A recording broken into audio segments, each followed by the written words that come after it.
bouquet.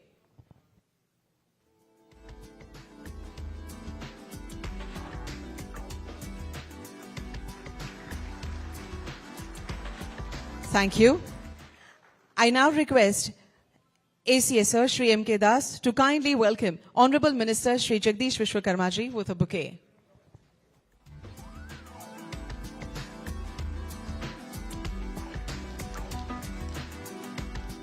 Thank you. It is indeed our pleasure to welcome you all over here. I now request the CEO of Gujarat Infrastructure Development Board and MD, G-Ride, Srimati Avantika Singh, to kindly deliver the welcome address. Good morning. On the occasion of launch of PM GATI SHAKTI Gujarat Integrated Master Plan, I extend a very warm welcome to our Honorable Chief Minister, Shri Bhupendra Bhai Patel Sir, Honorable Minister of State for Industries, Shri Jagdish Bhai Vishwakarma Ji, Chief Secretary Sir, Pankaj Kumar Sir, ACS to CM Pankaj Joshi Sir, Rajkumar Sir, ACS IMD, M.K. Das Sir, ACS Sports, all dignitaries on the dais and off the dais, especially officials from other state governments and central government ministries, members from the print and electronic media, members from the industries, logistics sector, and all other esteemed distinguished guests and invitees. After the launch of PM GATI SHAKTI National Master Plan by our Honorable Prime Minister in October 2021, Gujarat was the first state to proactively pursue the vision of Honorable PM of making PM GATI SHAKTI the launch pad for realizing the vision of Atmanirbhar Bharat by making India the hub of world-class infrastructure. The first regional zonal workshop for the Western Zone for PM GATI SHAKTI was held at Gandhinagar on 26 November 2021. And immediately thereafter, Team Gujarat, under the leadership of our Honorable Chief Minister, integrated more than 500 data layers of infrastructure assets as part of the GIS platform for 21 state departments and 52 boards, agencies, and board corporations within a record time. This was possible only due to the coordinated efforts of BISAC, GIDB, all departments under the guidance of Chief Secretary Sir. Our state government has followed the motto given by our Honorable Prime Minister. Gati Shakti is an extension of holistic governance. Therefore, Gujarat has integrated and institutionalized administrative processes through PM Gati Shakti, such as granting of interdepartmental NOCs, where we've integrated more than 46 NOCs, and almost 250 applications are currently being processed through Gati Shakti. Use of Gati Shakti for preparation of DPRs, grant of administrative approvals as a planning tool for not just planning economic infrastructure projects, but also social infrastructure projects, flood mapping, 5G rollout. We continue to evolve Gati Shakti Gujarat and explore further avenues for incorporating Gati Shakti as a decision-making planning tool for better and smarter governance. In the end, I would like to again extend a very warm welcome to our Honorable Chief Minister, all esteemed guests, participants, and delegates to this seminar. Thank you. Thank you very much, Madam, for your warm welcome words. I now request Shri Manoj Kumar Das, ACS Sports and Transport Department, to kindly deliver the introductory remarks and set the tone of the event. Over to you, sir.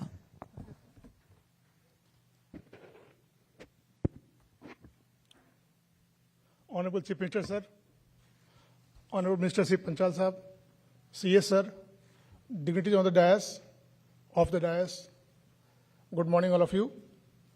It's indeed a great privilege to talk about this Gati Shakti Master Plan, which is a wonderful tool for our future. On 10th September, just 4 weeks back, Honorable Prime Minister said that India is moving to lead fourth revolution, industrial revolution in the world. Now, India is poised to lead the industrial revolution in the world. We just said 4 weeks back. And there's a reason for that. We have got sound skill set, technocrats, engineers. We are mastering various technology very fast. And we are going at a very, very fast speed. If we talk about innovation index, India jumped 41 places. We came from 81 to 40 in just 7 years. EODB, we jumped 30 places in 3 years. And the best was, just now, a report has come out about manufacturing index. India has overtaken USA also, and has become number 2 in the world. I have a report. Now they are the second most sought after destination. So this is a time when this is a golden era for India and Indian economy. Right now, India is growing at the highest speed among all major economy. In fact, Gujarat is 2% extra than all over India. We are always 2% more than all India average. Our growth rate has now caught world imagination. Recently only we have overtaken UK and have become 5th largest economy. But does not end. We are very near Germany and Japan, and set to overtake them in this decade only. By 2030, we will be 3rd largest in the world. And now there is no end to that. People are watching, making estimates, where will India go? And the most conservative estimate, they say, India will be $20 trillion in 25 years. And the fourth country will be just after, there will be not more than 10. So gap will be more than double. We will be 3rd by at least, and the other 2 economies, US and China, will be in that range only. And the CIA report, they suggested $35 to $40 trillion. So India will be having $10,000 per capita income that time. That is our target also. Right now, our income last year, December, was 1960 or almost $2,000. So per capita income has to go by 5 times. But then that is a good scenario. It is a big challenge also. To manage so much of change is not easy, really. We have to invest a lot in infrastructure. You must have seen in the 2 budgets, in 2 years only, Government of India increased the outlay for projects, especially infra projects, by 2.5 times. In 2 years, it went up by 2.2 times. And then also, it is just 2.9% of our GDP. If our economy has to become $20 trillion, we need to spend 6 times more on infrastructure. And that's going to happen very shortly. Percentage will go up and volume will go up. But then that's once again a bigger problem. We need to acquire land. We need to conceive projects. We need to have projects in coordination to each other. They should not be in conflict. We have to acquire a lot of data, analyze it. We have to get approvals. And lot of survey will be required. And it won't be easy. It won't be easy humanly. Whatever we could do in previous 75 years, we will need to have at least 5 to 6 times more in next 25 years. So that won't be possible humanly. And I'm very happy to report that all these challenges are being met by our GATI Shakti only.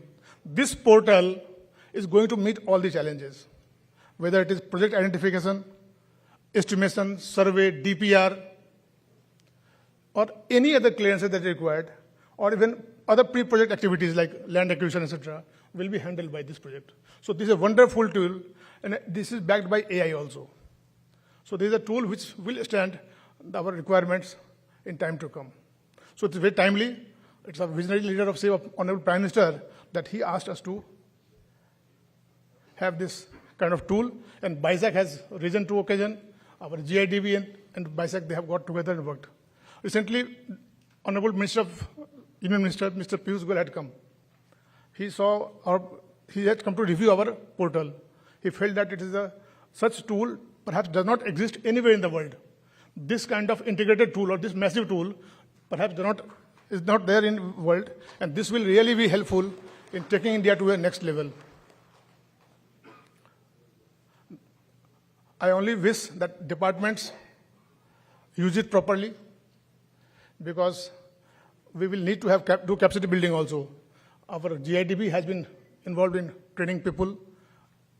Departments have to take more lead and ensure that capacity is built all across. We have to understand the system. Then only we can make best use of there could be some beginning, there could be some small problems here and there. Our GIDB team and BISAC team will be more than happy to resolve it. Right now, we have added 503 layers, and 21 departments are involved. As in when time requires or more data is generated, we'll link with that also. If any department wants more layer or any new model to be set up, we will be more than happy to do it. Very shortly, we will be able to allow private sector also to use this slowly, so it will help them only. It won't help only government department, it will help private sector also. They will also be benefited to a great extent. And that is not the end. On the list of our CM, sir, we have got a 360 vision. This is mostly for the pre-project and project evaluation. We have got CM dashboard, that is for project evaluation and monitoring. We have got e-Sarkar. They've started e-Sarkar also to expedite things within government. Then there are IFMs being launched. IFMs for integrated financial management system, smart management, and then there is a Aadhaar-based digital payment system to have ease and transparency. All these things together, along with the Gati Shakti portal, will take Gujarat and India to next level.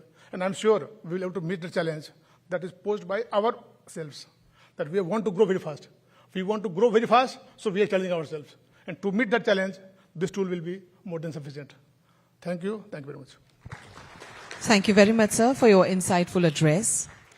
I now request Shri Pankaj Kumar, Chief Secretary, Gujarat, to kindly deliver his speech on the Gati Shakti Gujarat portal.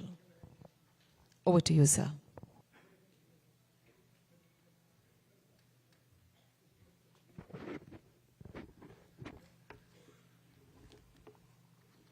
Namaskar. My heartiest welcome to respected Honorable Chief Minister of Gujarat, Sri Bhupendra Bhai Patel ji, our Industry Minister, Sri Jagdish Bhai Panchal ji, my colleagues on the dais, all the dignitaries who are present here. What my predecessor has defined, the way India is growing, and this is a result of very concerted, visionary initiatives, series of initiatives which are being taken at the Government of India level. And PM Gati Shakti is one of those major initiatives which have the potential of a game changer.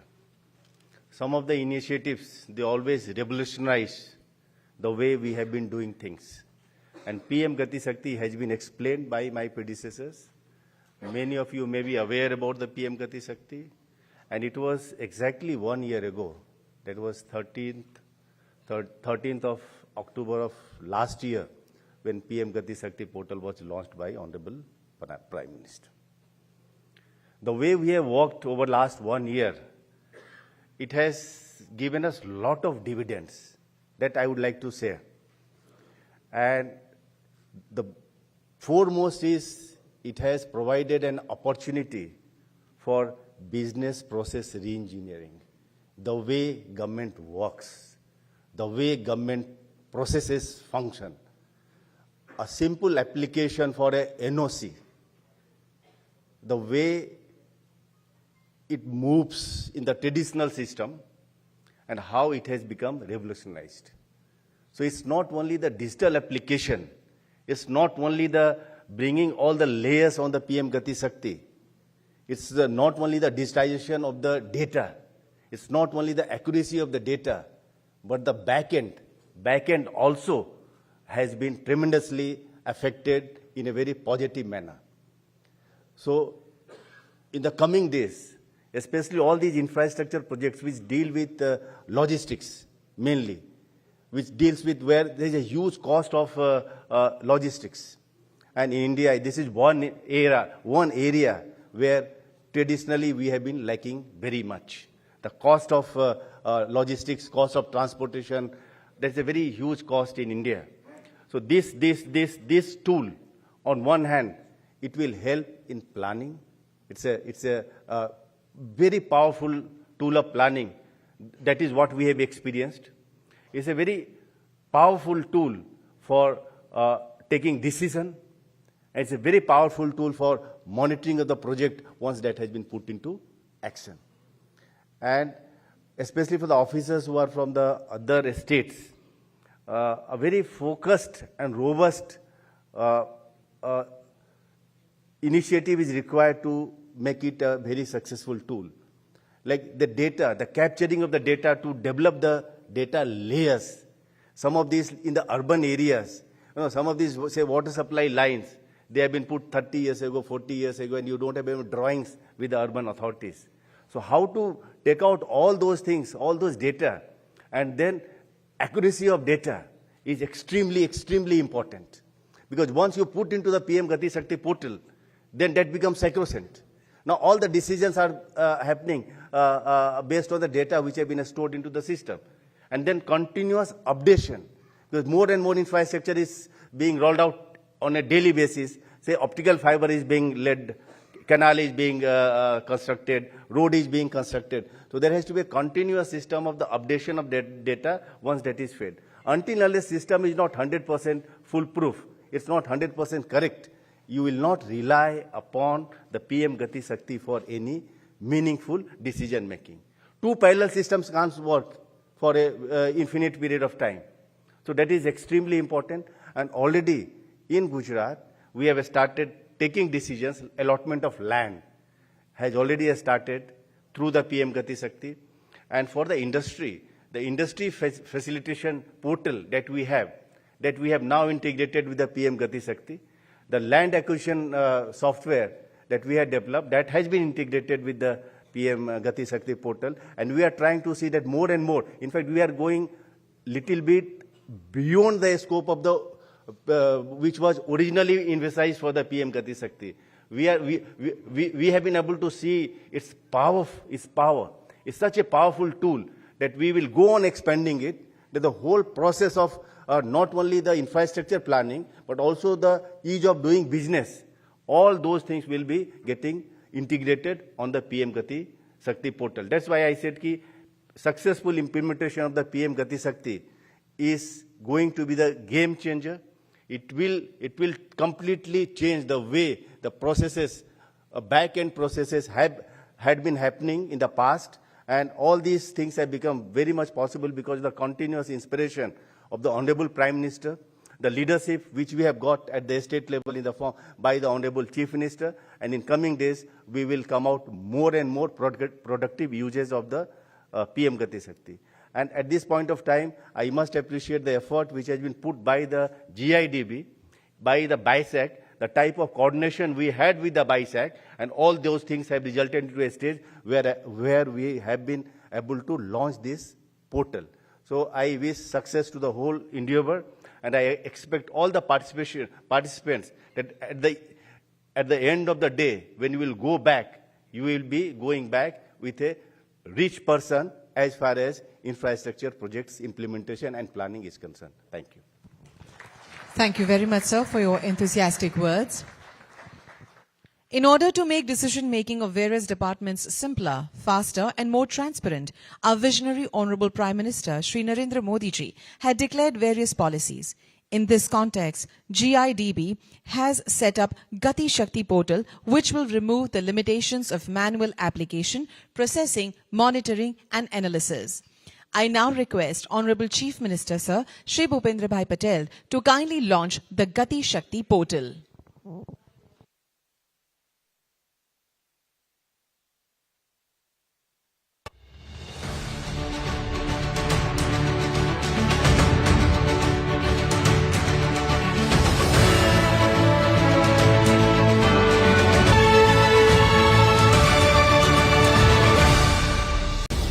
माननीय प्रधानमंत्री श्री नरेंद्र मोदी जी के समग्र vision को साकार करते हुए गुजरात राज्य ने तैयार किया है पीएम गति शक्ति गुजरात पोर्टल।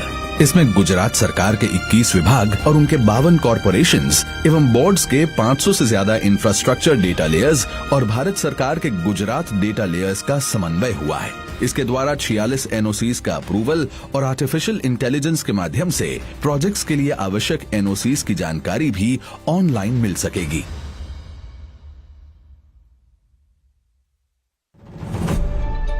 इंफ्रास्ट्रक्चर जो होता है किसी भी राष्ट्र की उन्नति का निर्णायक मापदंड, जिसे तय करने वाले उसके विभिन्न राज्य, अलग अलग मंत्रालय और सरकार के विभागों का तालमेल एवं समन्वय ही होता है सर्वांगीण प्रगति के साथ एक बेहतरीन इंफ्रास्ट्रक्चर की गारंटी।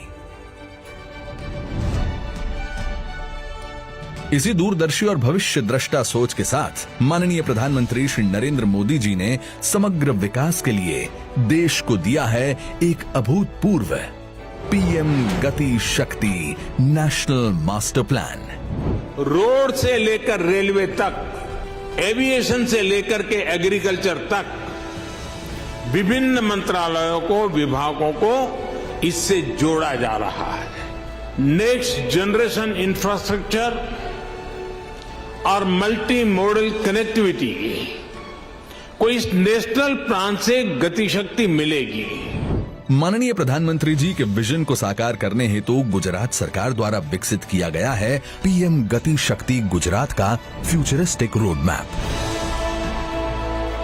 इसी रोड मैप के तहत माननीय मुख्यमंत्री श्री भूपेंद्र भाई पटेल जी के नेतृत्व में गुजरात सरकार के GIDB यानी गुजरात इंफ्रास्ट्रक्चर डेवलपमेंट बोर्ड द्वारा समस्त विभागों के सहयोग और BISAG-N यानी Bhaskaracharya national institute for space applications and geo informatics के टेक्निकल कोलैबोरेशन के साथ पीएम गति शक्ति Gujarat integrated master plan portal का कार्य प्रारंभ किया गया। राज्य भर में रीजनल वर्कशॉप्स के बाद शुरू हुआ गुजरात में हर विभाग और हर स्तर पर विस्तृत डेटा कलेक्शन का भगीरथ अभियान। इसके अंतर्गत राज्य में अर्बन और रूरल मैपिंग के साथ साथ एक दूसरे से संबंधित विभाग जैसे सड़क, रेल, सिंचाई, ऊर्जा, पोर्ट, यातायात, पावर और फॉरेस्ट आदि के डेटाबेस का एनालिटिकल टूल्स द्वारा जियो रेफरेंसिंग, विजुअलाइजेशन, सिंक्रोनाइजेशन एवं प्रायोरिटाइजेशन करके उन्हें किया गया ऑटोमाइज।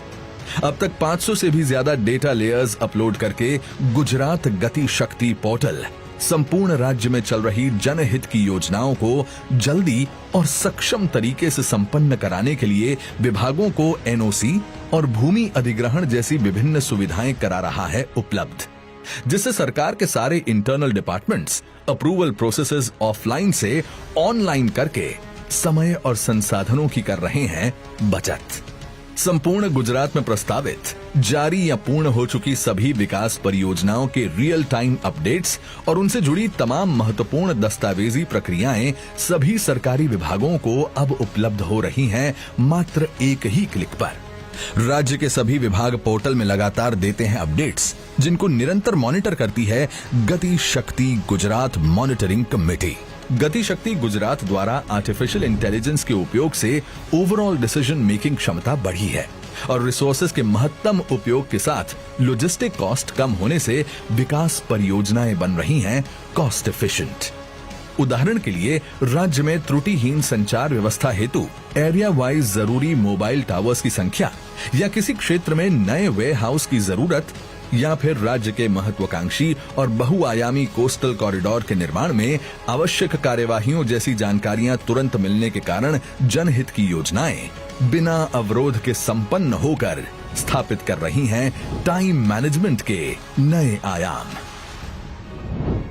लीड्स इंडेक्स में प्रथम स्थान पर प्रतिष्ठित गुजरात बना है विकास का पर्याय, जिसको और भी अधिक संबल प्रदान करेगा पीएम गति शक्ति Gujarat.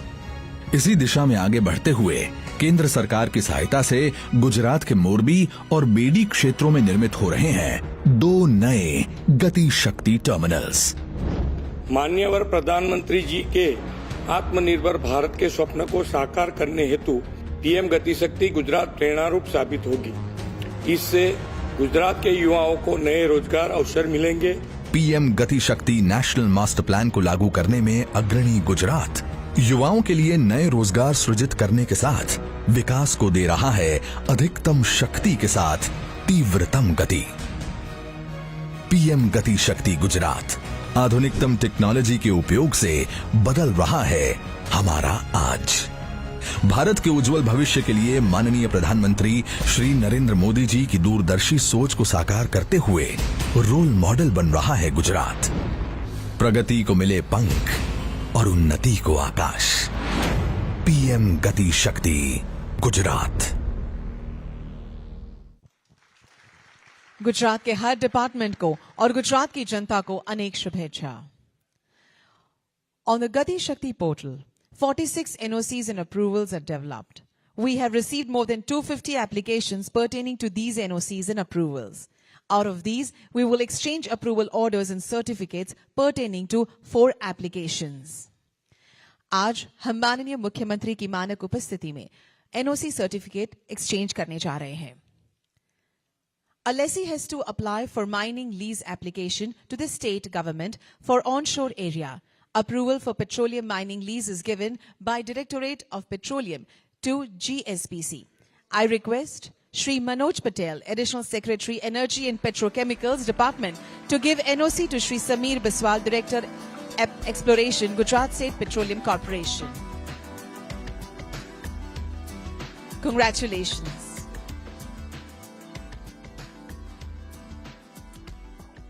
For the pipeline project of Gujarat Gas Limited, approval is granted for crossing water bodies pertaining to Water Resources Department. For the same, I request Shri K.B. Rabadia, Special Secretary, Water Resources Department, to hand over the certificate to Nitish Bhandari, Executive Director and CFO, Gujarat Gas Limited.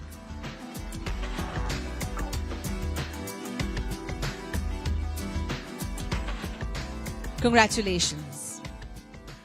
Women and Child Department have identified Anganwadi using Gati Shakti Gujarat on the basis of go-no-go criteria. Land allotment for the project is done by Revenue Department through the portal. I request Shri Jenu Devan, Revenue Inspection Commissioner and Secretary to Revenue Department, to hand over the certificate to Srimati Ilaba Rana, Deputy Director, ICDS, Women and Child Development Department. Congratulations. On the digitized forest boundary data, NOC for non-forest land is issued to JETCO officer for their project from Forest and Environment Department. I request Dr. Jaipal Singh, Additional Principal Chief Conservator of Forest, to hand over the certificate to Shri Upendra Pandey, Managing Director of JETCO.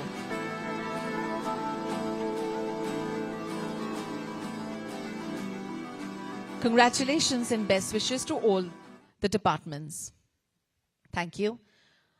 I now request our Honorable Minister of State for Industries, Shri Jagdish Vishwakarmaji, to kindly address the august audience. Over to you, sir.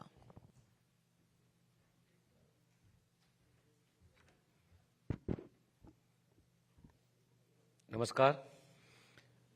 PM Gati Shakti Plan Gujarat and National launch of the Integrating Master Plan લોકાર્પણ પ્રસંગે આપણી વચ્ચે ઉપસ્થિત ગુજરાતના यशस्वी मुख्यमंत्री Shri Bhupendra Patel, Shri Pankaj Kumar ji, Shri Rajkumar ji, and other dignitaries on dais and off the dais and મીડિયાના મિત્રો, આનંદની વાત છે કે દેશના વડાપ્રધાન શ્રી નરેન્દ્ર મોદીજીએ 1 વર્ષ પહેલા જે પીએમ ગતિ શક્તિ માસ્ટર પ્લાન જે લોન્ચ કર્યો હતો, અને બરાબર 1 વર્ષના બાદ ગુજરાત એક એવું પહેલું સ્ટેટ છે જે પીએમ ગતિ શક્તિ માસ્ટર પ્લાનને લોન્ચ કરી રહ્યું છે.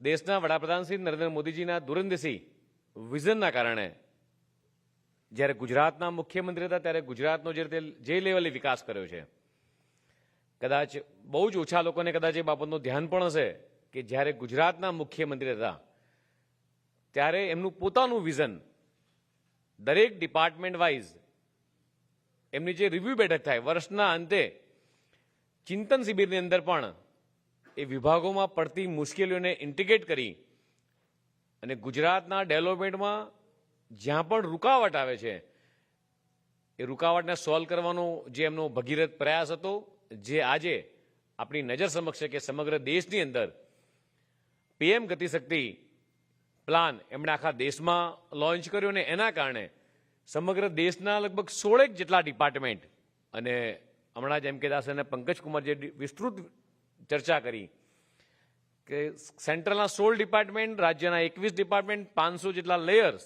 આ બધા જ ઇન્ટિગ્રેટ કરી અને સૌથી સરળ અને ઝડપી વિકાસ થાય એ દિશામાં આપણે આગળ વધી રહ્યા છીએ. ને એનો ગુજરાતનો શ્રેય કોઈને જાય તો જે લેવલે દેશના વડાપ્રધાનશ્રીએ ગુજરાતના વિકાસને ગતિ આપવાનું કામ કર્યું હતું અને એને માન્ય ભૂપેન્દ્રભાઈ પટેલની વિકાસ ગાથાને આગળ વધારી રહ્યા છે. આનંદની વાત એ છે કે દેશના વડાપ્રધાનશ્રીએ જે વિકાસનો જે પાયો નાખ્યો હતો અને આજે એ પાયાને નિર્ધારિત આગળ લઈ જવામાં આપણે બધા જ સક્ષમ બન્યા છીએ.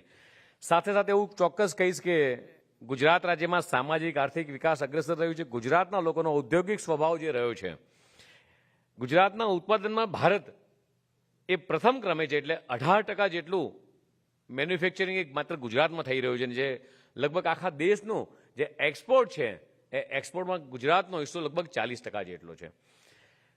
કેમિકલ હોય, પેટ્રોકેમિકલ્સ હોય, ફાર્માસ્યુટિકલ હોય, ટેક્સટાઇલ્સ હોય, પિનથી લઈને પ્લાન કે ટેન્ક સુધીની દરેક બાબતો આજે ગુજરાતની અંદર મેન્યુફેક્ચર થવા માંડી છે. અને એનો શ્રેય જો કોઈને જાય તો દેશના વડાપ્રધાન નરેન્દ્ર મોદીજીને જાય છે. મિશન ગતિશક્તિના 3 શબ્દો છે. આપણી ગતિને શક્તિમાં રૂપાંતરિત કરીએ. આપણા મિશનને મોડ દ્વારા વડાપ્રધાનશ્રીના સ્વપ્નને સાકાર કરવાનું થાય તો પીએમ ગતિશક્તિ એટલે કોઈપણ પ્રોજેક્ટને ટાઈમસર પ્રોજેક્ટ એને બનાવો, સમયસર પ્રોજેક્ટ શરૂ થાય અને સમયસર પ્રોજેક્ટ પૂર્ણ થાય. આ કેન્દ્ર સરકારની આ યોજનાને સમગ્ર દેશના તમામ રાજ્યો જોડાય એની અંદર ગુજરાતે પ્રથમ સ્થાન પ્રાપ્ત કર્યું છે. ગુજરાત આગામી દિવસોમાં પણ દરેક લેવલે જે રીતે લીડ લઈ રહ્યું છે અને મને આશા છે કે વડાપ્રધાનશ્રીનું જે વિઝન છે એને માન્ય મુખ્યમંત્રી શ્રી ભૂપેન્દ્રભાઈ ચોક્કસ પરિપૂર્ણ કરશે. રાજ્ય સરકાર અને કેન્દ્ર સરકાર સાથેનો તાલમેલ થાય, department to department and private industries, private agency સાથેનું કોઓર્ડિનેશન થાય. અત્યાર સુધી એવું હતું કે આ કોઓર્ડિનેશનના અભાવના કારણે પ્રજાના ટેક્સના પૈસા જે વેડફાતા હતા એ ટેક્સના પૈસા વેડફાય નહીં. એનું સૌથી મોટું કામ એટલે PM Gatishakti project.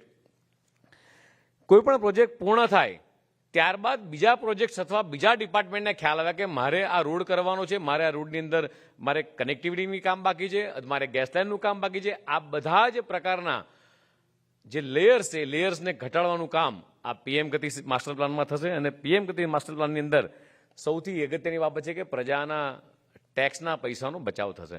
PM Gatishakti road to railway, road to port, road to airport, આ બધે જ કનેક્ટિવિટીને આપણે ઇન્ટરગ્રેટેડ કરી અને ઝડપી વિકાસ થાય દિશામાં આપણે ચોક્કસ વિચારીશું. અને આ બધા જ પ્રોજેક્ટો દેશના વડાપ્રધાન નરેન્દ્ર મોદીજી અને ગુજરાતના મુખ્યમંત્રી જે લેવલે વિચારી રહ્યા છે કે આવનારા 50 વર્ષ પછી મારું ગુજરાત કેવું હશે, અને એ જ લેવલે દેશના વડાપ્રધાનશ્રી વિચારી રહ્યા છે કે આવનારા 50 વર્ષ સુધીના જે પણ પ્રોજેક્ટ છે, જે પણ વિઝન છે, અને 50 વર્ષ પછી ભારત કેવું છે, ભારત ક્યાં હશે, જ્યારે આઝાદીનો અમૃતકાળ ચાલી રહ્યો છે, ત્યારે 75 વર્ષ સુધી જે આપણને ગેપ રહી છે એ ગેપ પૂરવાનું કામ એ દેશના વડાપ્રધાન નરેન્દ્ર મોદીજીએ કરી છે. પીએમ ગતિશક્તિ પ્રોજેક્ટ અંતર્ગત નેશનલ હાઈવે ઓથોરિટી હોય, સ્ટેટ હાઈવે ઓથોરિટી હોય, ઓએનજીસી, પીએનજીસી, ફાઇબર ઓપ્ટિકલ વાયર છે, નેટ કનેક્ટેડ ટેલિફોન કનેક્ટિવિટી છે, વોટરની લાઇન છે, આ બધા જ ઇન્ટિગ્રેટિંગ કરી અને ઇન્ફ્રાસ્ટ્રક્ચરને મજબૂત કરવાનું કામ આ પીએમ ગતિશક્તિ પ્લાન દ્વારા કરવામાં આવશે. મને આશા છે કે જે લેવલે ગુજરાતનો વિકાસ થયો છે, 24/7 જે રીતે આપણે લાઇટ આપી શક્યા છે, વીજળી આપી શક્યા છે, ગુજરાત એ મૌખિક ઔદ્યોગિક કેન્દ્રની અંદર ગુજરાત પ્રથમ હરોળમાં રહ્યું છે. 200 કરતાં પણ વધારે જીઆઈડીસી ગુજરાતની અંદર છે. આજે ઇન્ડસ્ટ્રીયલ, મને જણાવતા આનંદ થશે આપને બધાને કે કાલે જ માન્ય મુખ્યમંત્રીશ્રીની અધ્યક્ષતામાં ઇન્ડસ્ટ્રીઝ પોલિસી લોન્ચ કરવામાં આવી.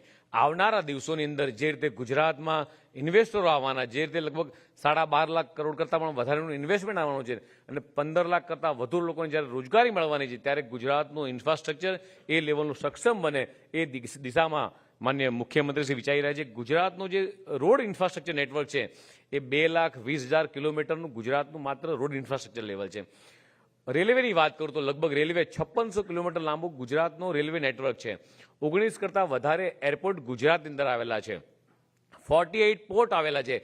આ બધાની અંદર ક્યાંક ને જૂના પ્રોજેક્ટ છે, જે નવા પ્રોજેક્ટ આવવાના છે, આ બધાને આ ગતિશક્તિથી બળ મળવાનું છે. ગુજરાત એક મજબૂત ઇન્ફ્રાસ્ટ્રક્ચર સક્રિય રીતે આગળ વધે અને દેશના વડાપ્રધાન નરેન્દ્ર મોદીજી જે લેવલે જે નીતિઓ ઇમ્પ્લિમેન્ટ કરી રહ્યા છે તે જ દિશામાં માન્ય મુખ્યમંત્રી શ્રી ભૂપેન્દ્રભાઈ પટેલ પણ આગળ વધી રહ્યા છે. મને આશા છે કે આવનારા દિવસોમાં આ પીએમ ગતિશક્તિ પોર્ટલ ગુજરાતના વિકાસમાં ખૂબ મોટી હરણફાળ ભરવાનું છે. ભારત માતા કે જી, વંદે માતરમ. માનનીય મંત્રી શ્રી, આપના ઉત્સાહપૂર્ણ શબ્દો માટે આપનો ખૂબ ખૂબ આભાર માનીએ છીએ. હવે હું ખૂબ આદરભાવ સાથે ગુજરાતના માનનીય મુખ્યમંત્રી શ્રી ભૂપેન્દ્રભાઈ પટેલને નમ્ર નિવેદન કરીશ કે આ પ્રાસંગિક ઉદ્બોધન કરશો.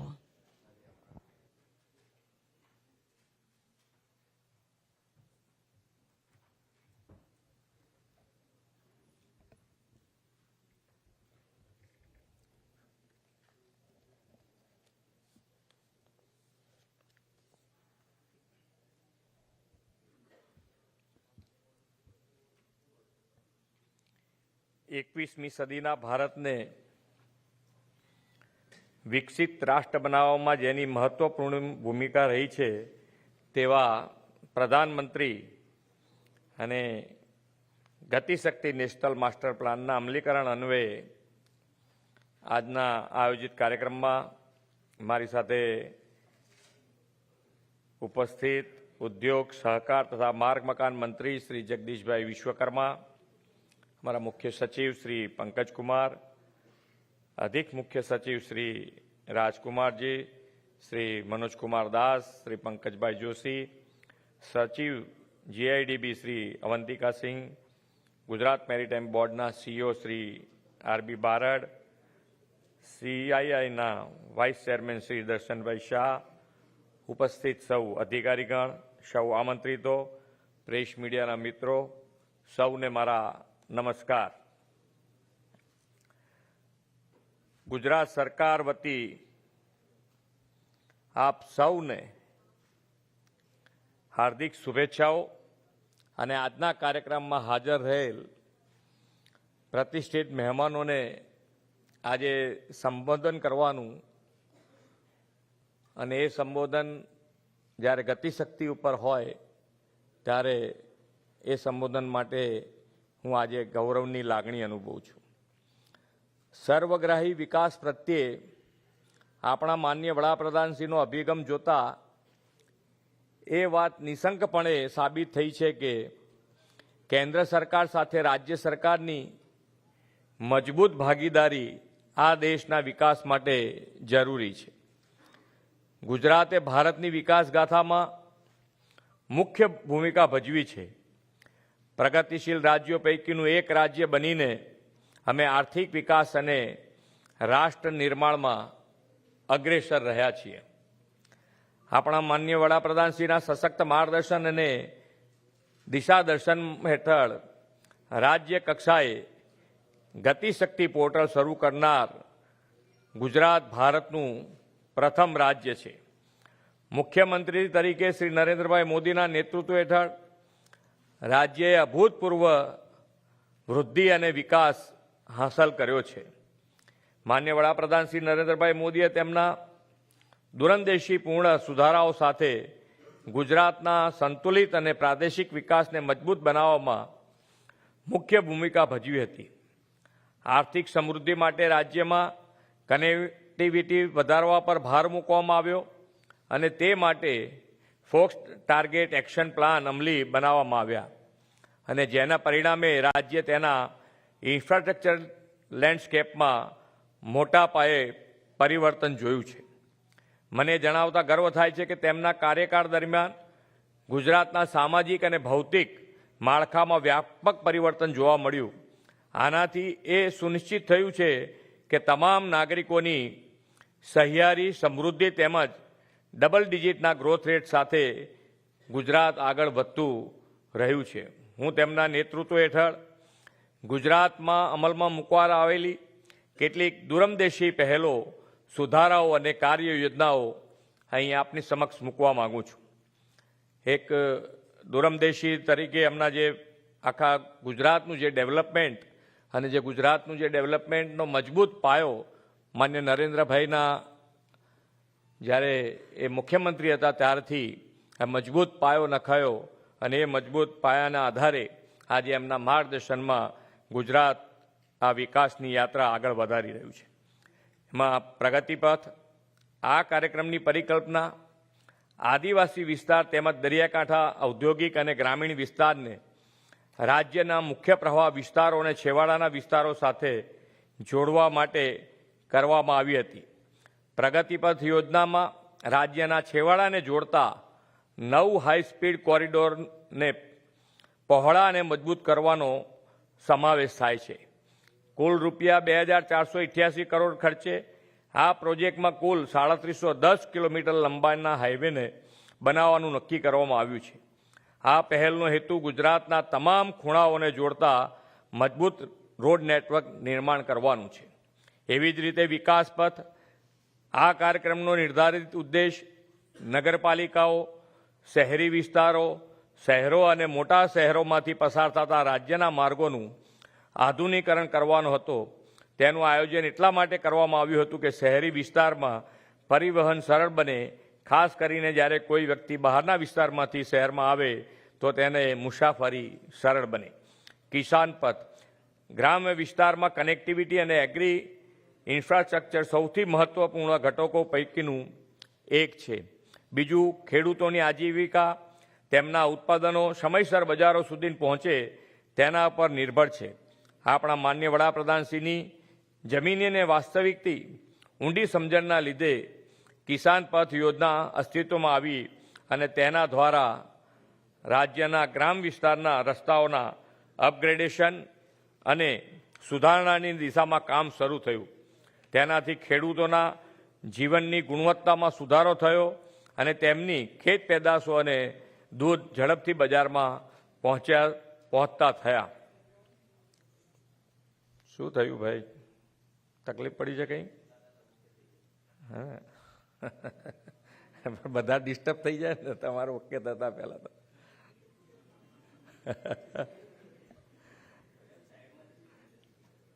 કશો વાત પણ ફ્રેમ સાઈડમાં ગઈએ કોઈને ખબર ના પડી, પણ તમે જે સીધું કરવામાં બધાને ખબર પડી કે કંઈક સીધું થઈ રહ્યું છે.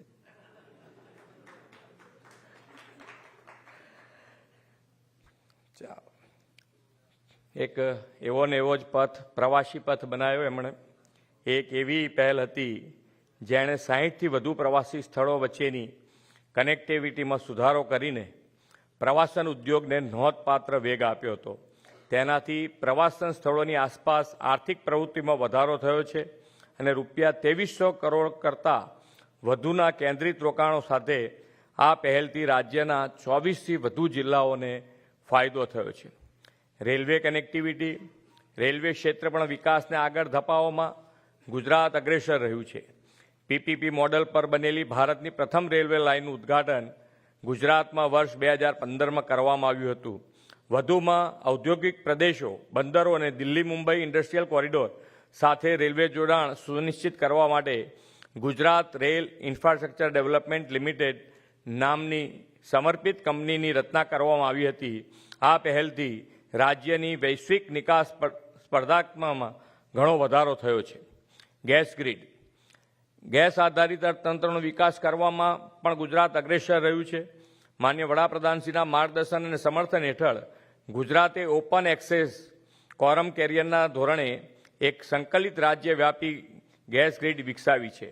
મુખ્ય ઔદ્યોગિક કેન્દ્રોને જોડતા 25 જિલ્લામાં 2600 કિલોમીટરથી વધુની લંબાઈનું પાઇપલાઇન ગેસ ગ્રીડ નેટવર્ક કાર્યરત છે.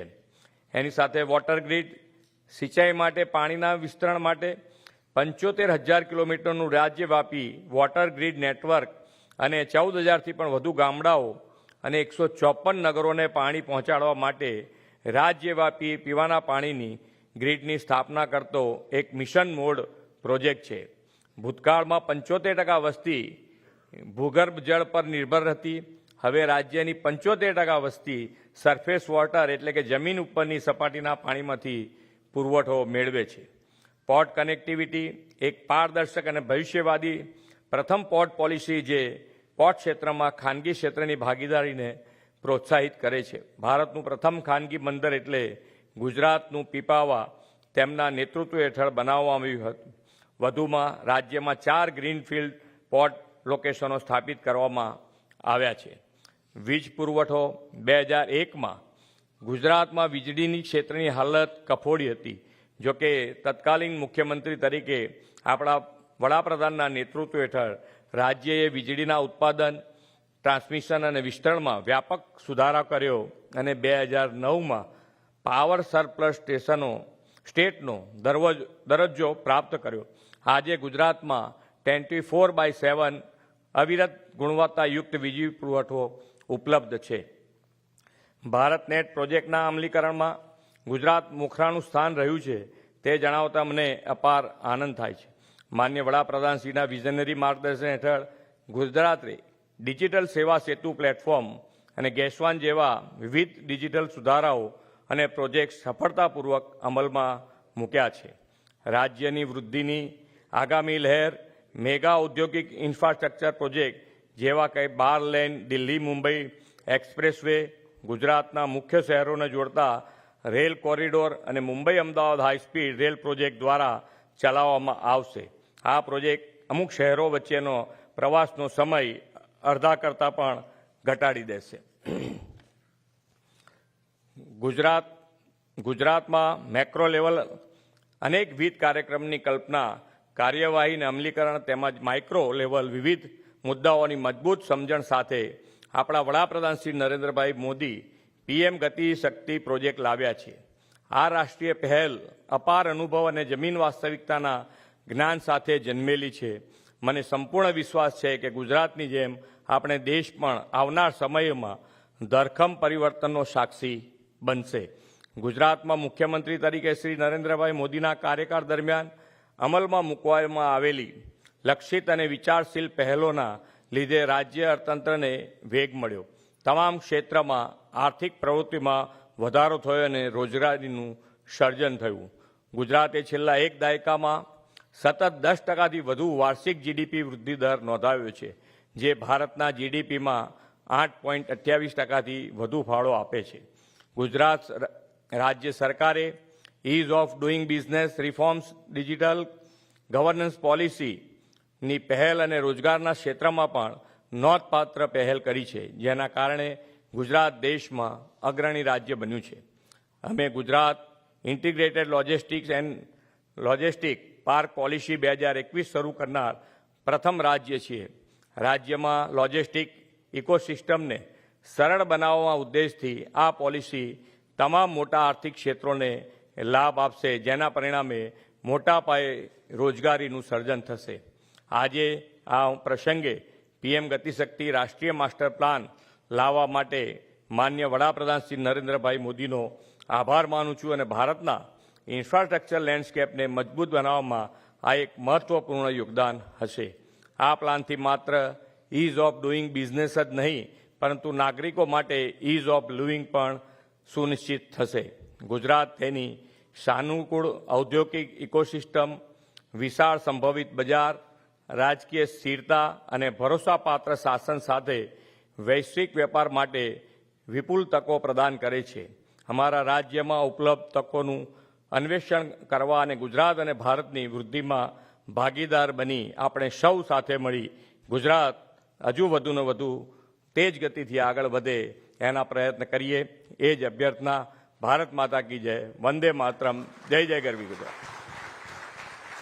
માનનીય મુખ્યમંત્રી શ્રી, આપના પ્રોત્સાહન સભર ઉદ્બોધન માટે આપનો ખૂબ ખૂબ આભાર માનીએ છીએ. I now request Shri Darshan Shah, Vice Chairman CII, to kindly deliver the vote of thanks.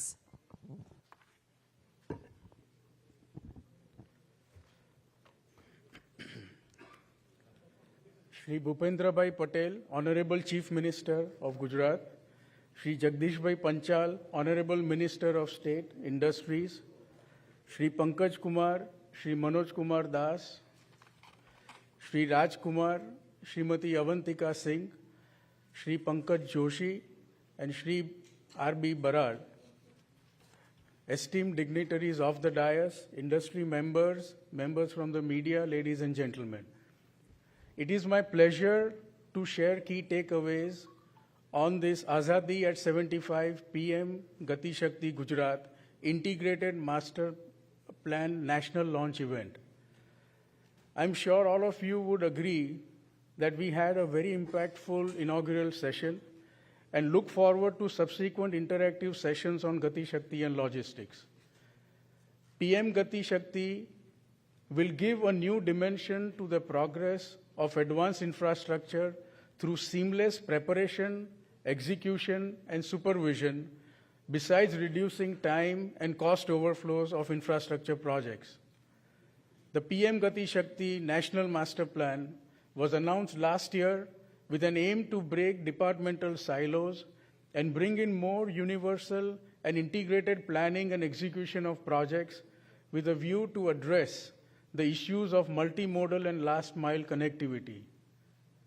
Gati Shakti aims to lend more Gati to Gati of infrastructure projects by connecting all concerned departments under one platform. The Gati Shakti will also ensure true public-private partnership in infrastructure creation from planning to development and utilization stage. I hope the deliberations in the next sessions will be of interest to you and would help you in obtaining the right perspective on Gati Shakti and logistics. Please make sure that all of you view the demo of this Gati Shakti Gujarat portal in the next hall. And lastly, on behalf of CII, I would like to convey my sincere gratitude to all the esteemed speakers and dignitaries present today. Thank you. Jai Hind. Thank you, sir, for your warm, thankful note. We appreciate it. We once again thank our Honorable Chief Minister, sir, Honorable Minister, sir, and other dignitaries for their esteemed presence on the occasion. Now, our Honorable CM, sir, and other dignitaries will proceed to have a look at the demo of Gati Shakti portal. And we will have the first session on Gujarat initiatives in logistics infrastructure after 10 minutes of tea break. Thank you.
We are about to start the session 1,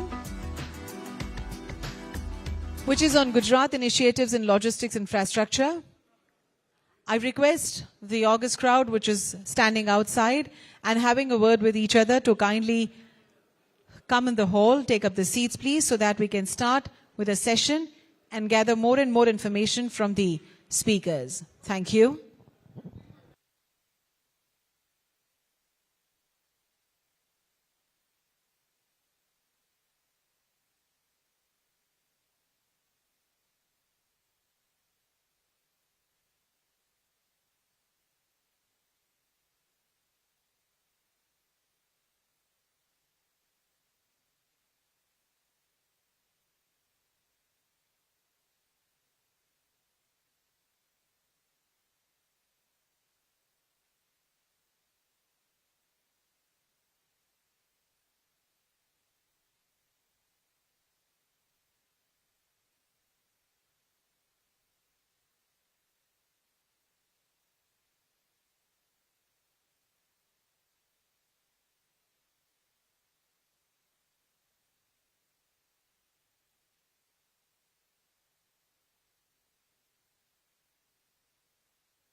I request everyone to kindly take up the seats, please.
I request those who are standing in the lobby kindly take up their seats in the hall.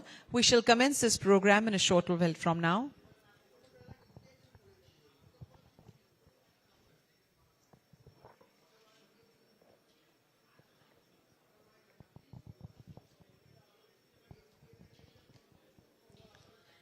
Ladies and gentlemen who are standing in the lobby, kindly take up your seats, please. We shall commence this program now.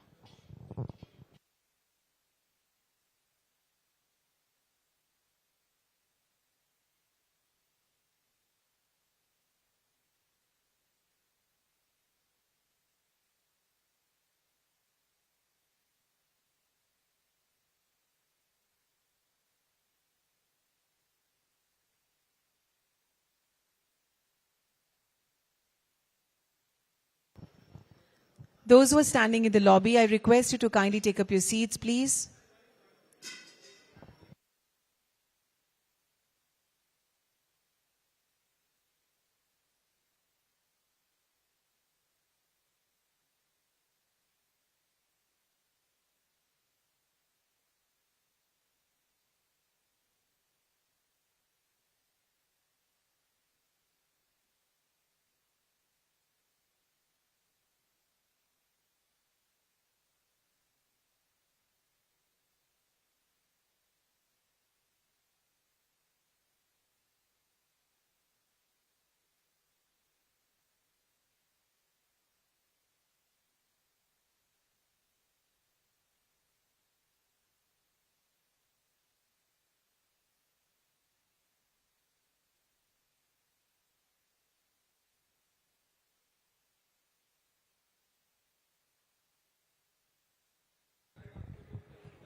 Once again, I request everyone to kindly take up the seats, please, and put your phones on silent mode or vibrating mode. Thank you.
We will now have the first session on Gujarat initiatives in logistics infrastructure.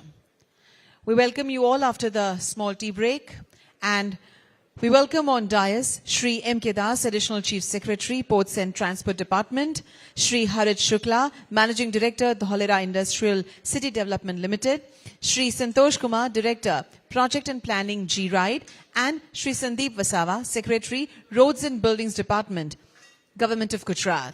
We welcome all the august speakers of the first session. Those who are standing, I request you to kindly take up your seats, please. And also switch off your mobile phones or put on silent mode or vibrating mode. Thank you.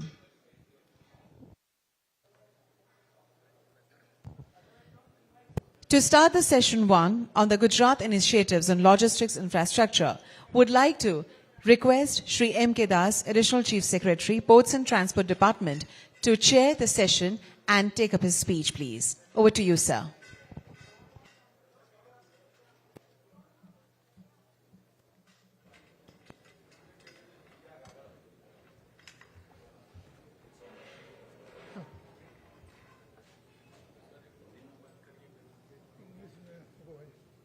Hindi में करना है यदि possible है पूछ लीजिए presentation upload करेंगे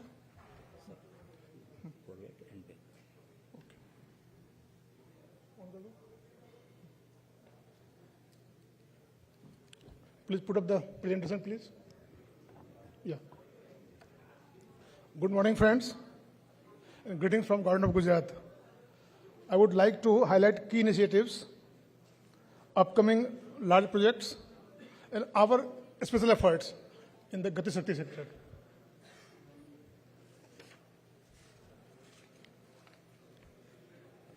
As we all are aware, our state is a manufacturing-driven state. 18% of country's output comes from Gujarat. And our share in country's GDP is 8.28%. It has been up from 7% to 8.8% in very short time, maybe 4 to 5 years. And it is likely to hit 10% very shortly. India's 40% of port cargo is handled by Gujarat. And 30% Gujarat's share is by minor ports. And including Kandla, it becomes 40%. So 40% of India's export-import comes from Gujarat only. Gujarat has very excellent infrastructure. That is the main reason why Gujarat is the most favorite destination. At one point of time, Gujarat was getting 70% of India's FDI and 80% of India's domestic investment also. It is only because the logistics costs are less. We have got good infrastructure. We have got 11 operational airports. Some more are coming. There are 2 international airports also. We have excellent port connectivity. We have got gas grid, water grid.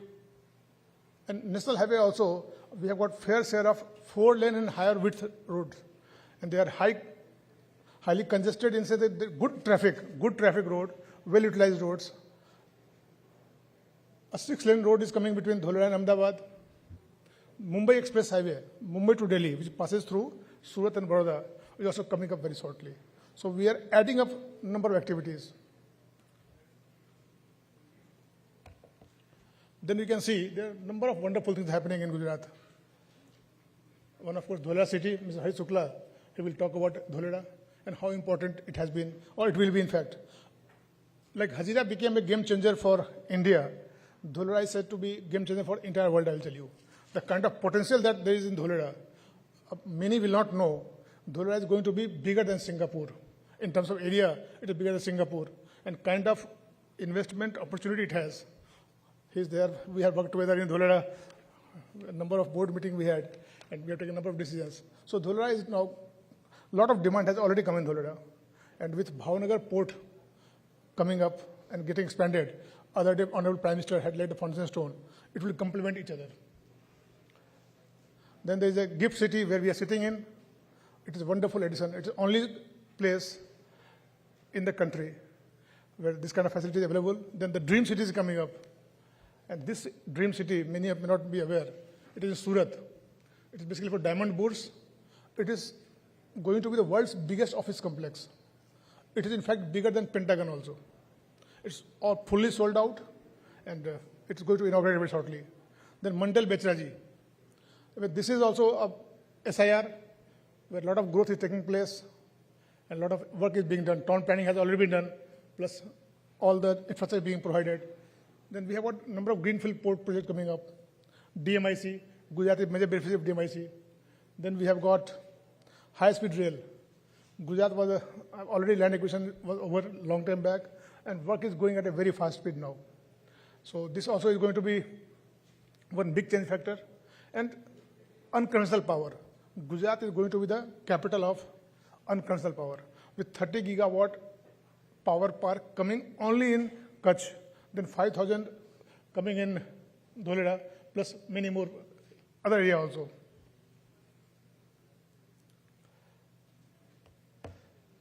Gujarat has been a pioneering state, as it evident. Like today, we launched the GATI Shakti portal. It was the first in the country. In the leads index, Gujarat has been number one for the last 3 years. In fact, since the index started, this shows our preparedness in the logistics sector. Second is we are top performing so far export is concerned. In good governance index, which not only gives you quality of ease of business, but quality of life also. We are once again number one. In the startup ranking, since the ranking started, we have been number one, and for last 3 years, we have been number one. Once it was said that Gujarat had only 3% of startup. 3 years back, it had become 48% of India's startup. So Gujarat has become a startup center also. And of course, ease of doing business. We are once again back in top, and we are top state once again in ease of doing business also. As I said, and we are the first state and perhaps the only state to have comprehensive logistic policy. We know very well that in India, as on today, the logistic cost is 14% of GDP. While in Europe, most of the Europe, and USA it is 7 to 8%. China also has the same 7-8%. Germany is the minimum, is 6%. If you want to be real leader, be the cost really competitive, this cost will have to go down. India already has cheap labor, O&M costs are low, but if logistic cost goes down, we will definitely be able to, what PM said, will lead the industrial revolution. We were the first state to have industry status to give the logistics sector. Our state logistics cell under GIDB, we have formed, and they are making master plans for cities also, not only statewide, but even city they are making master plans. India has almost 7,514 kilometers of coastline, out of which almost 22%, that is 1,600 kilometers, falls in Gujarat. And a lot of new projects are coming up there. Our Mundra port, which is GMB owned, operated by private sector, and Pipavav, for Pipavav team, Holland team is here. They're all here, and they're doing very well. They're very modern. So both Mundra and Pipavav, I'll say, they're the top ports in the country. And Mundra has overtaken Nova Seva also in terms of tonnage and revenue both. So we are the largest port, though we call it a minor port. As per the Act, any port which is owned by state government is minor port. But our minor port is the biggest port in the country. And a number of other ports are coming. Some recently we had a CNG port, we have LNG ports, and multi-cargo ports. Many are coming and getting inaugurated very shortly. And we want to, and we are catering not only to northern India, central India, western India. Sometimes when south also, cargo comes here. So we want to augment our facility and take the 40% to even higher level. As I said, we have got a huge, state highway having our strength. Right from the day we came to Gujarat, some 32 years back, we have seen that road has been our strength. It has remained so. Roads have been being widened. Right now, R&B has identified projects to widen roads linking to ports and add new facilities also. 7 roads are coming up there. In Bhavnagar and Jamnagar, we are making a ring road. R&B department, GMB, and urban development department. In partnership, they are making ring roads to provide bypasses. And they will link to port also. So port will have easier access. And they have also identified 100-odd railway overbridge projects to remove the congestion and save time. With the DMIC and DFC coming picture, our idea is that from the port, we have to provide seamless connectivity. And things must reach anywhere in the country in 24 hours. So even railway signals and railway have to be avoided. And that's why they have identified 100 projects, and they're doing it. And similarly, railway also has been fairly active in Gujarat. We have had partnership with the railway. We have formed a company called G-Ride. Santosh will talk about that later. But number of projects have been taken up. And like we had first double stack train in the country from APM terminal Pipavav. Then there are a number of projects where they are doubling the railway line. Idea is to once again reduce the cost and delays. We are fairly well. I don't think any state would have 11 operational airports. In fact, many more are coming also. Some are being modernized. One, of course, will come in Rajkot very shortly. This will start in Rajkot, a big modern airport. Dhola also work is going on. And here, Dhola is a classical case. Normally in India, what happens? Or any developing country, you provide infrastructure only when city is developed. Dhola is one case where before development took place, we have the 6-lane expressway. We are thinking of railway connectivity. We are thinking of connectivity with DFC and also air connectivity also. Here, for the first time in the country, all the infrastructure projects are taking shape before the development has started. Surat is emerging as a hub of air traffic with a lot of e-commerce activity taking place, agro activity also. And Ahmedabad is the only place where export-import is taking place. But I'm sure shortly this will also increase. Then we have planned for many multimodal logistic parks. One will be, of course, at Dholera, because Dholera will generate a lot of tonnage, the kind of growth we are anticipating in Dholera. Plus, we are having Gati Shakti Rail multi-modal cargo terminal. I won't read, you can see it, at Ahmedabad and the places. So, recently only, Government of India has also given us grant for 3 such projects. Other will be done by GIDB and Government of Gujarat themselves. And we have also done quite a good job in warehousing and godowns for agriculture sector also.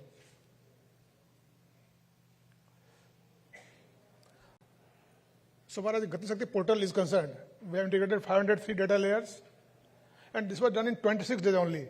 We were supposed to inaugurate it during Vibrant Gujarat, but somehow that got postponed. So we completed all integration work in 26 days only. Collection of data, it was a massive affair. But then we didn't stop there. We started using and started testing also. At the same time, we added different layers in NOCs. So all departments, all together, they identified 46 NOCs, and that we have been able to integrate all of them with this place. We have also integrated all the revenue details, including court cases. Cases going on High Court, District Court, or Revenue Court, all have been linked here.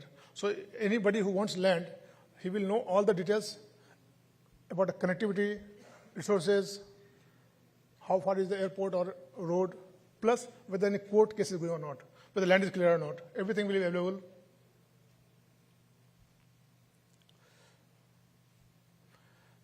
These are the different parameters you can see. What are the benefits that are going to take place to people? This will empowerment to public in the sense that all the information will be available. I'm an investor, suppose. I have to get a land where airport should be near. I should have water facility. I should have drainage facility. I should have APM or some market nearby. I must have port within 100 kilometers. I have got on, plus land should be government land. Land should be where any permission is required. Land should be title clear. So everything is possible to get from this. Similarly, some industry is water intensive industry, whether water is available or not. Power is available or not. So this information will be available to public. Second thing is dynamic. So we have linked various, we don't need to update every time. Departments, all the databases have been linked in a dynamic way.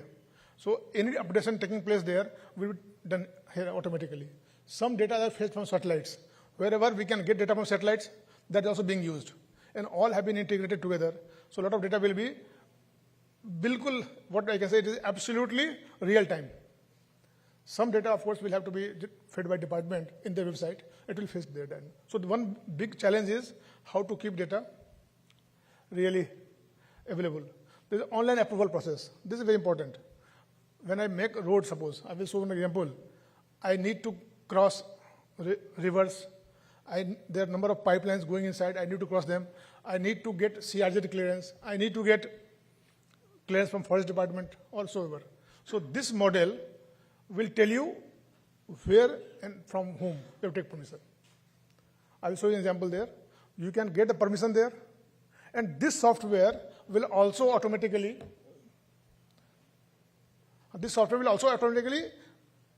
make application on your behalf. They will apply on your behalf to the concerned authority with the data already available here, and there is a dashboard which will allow departments or user who is asking for permission, they can see status, and at the same time, all departments have been linked. So the concerned department secretary can see how many applications have come to them, and they can dispose in time-bound manner. So monitoring is also possible. This software will identify what are the permissions required, from whom it is required. It will apply automatically, and also track permission. So today only we have given in the first half certain NOCs. They have been obtained in a very, very quick time. Land acquisition also is involved here. For government department, land allocation has also been integrated with this software. And then, of course, data integration by, I said, 21 departments, central government data, etc., have been integrated. This is one example. Of course, Mr. Basa will talk later on. I will just take 2 minutes here, just to show my point. This was, left side, you can say it was tentative alignment was proposed for this south coastal corridor. Now, after they had some criteria that it must be meeting tourist places, it must connect industrial township, it must have minimum CRZ requirement, CRZ clearance, it must have minimum meandering, it must be least amount of undulation, land acquisition from the private sector should be minimum, and other criteria. And of course, distance should be as short as possible. So you can see the right side, there has been change in the alignment. So it will be very fast because land requirement from the private people will be very less here. Kilometer has also come down. And there is less undulation. It will save fuel and time both. Now you can see, on the map itself you can see, here you need to have canal crossing, here you need to have CRZ permission. Despite our best efforts, to minimize everything, you will still have certain places you will need to cross through the forest area, otherwise not possible. So they will tell you that you need permissions from these places.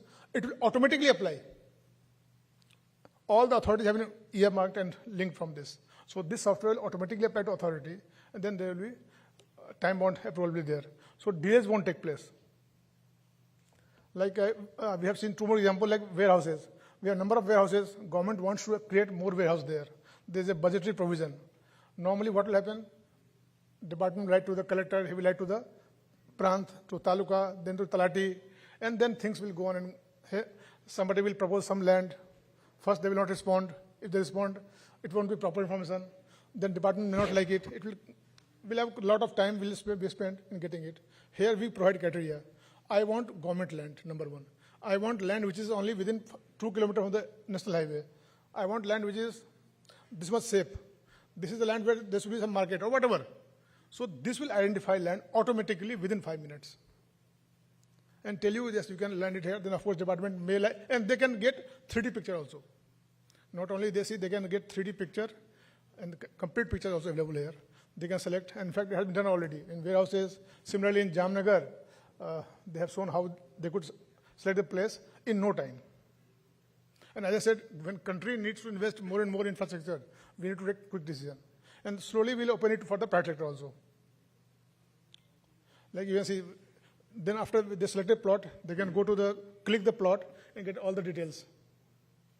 Survey number, old survey number, whom did it belong to, here it is government land, whether I need to acquire, so name of the landlord also will be there.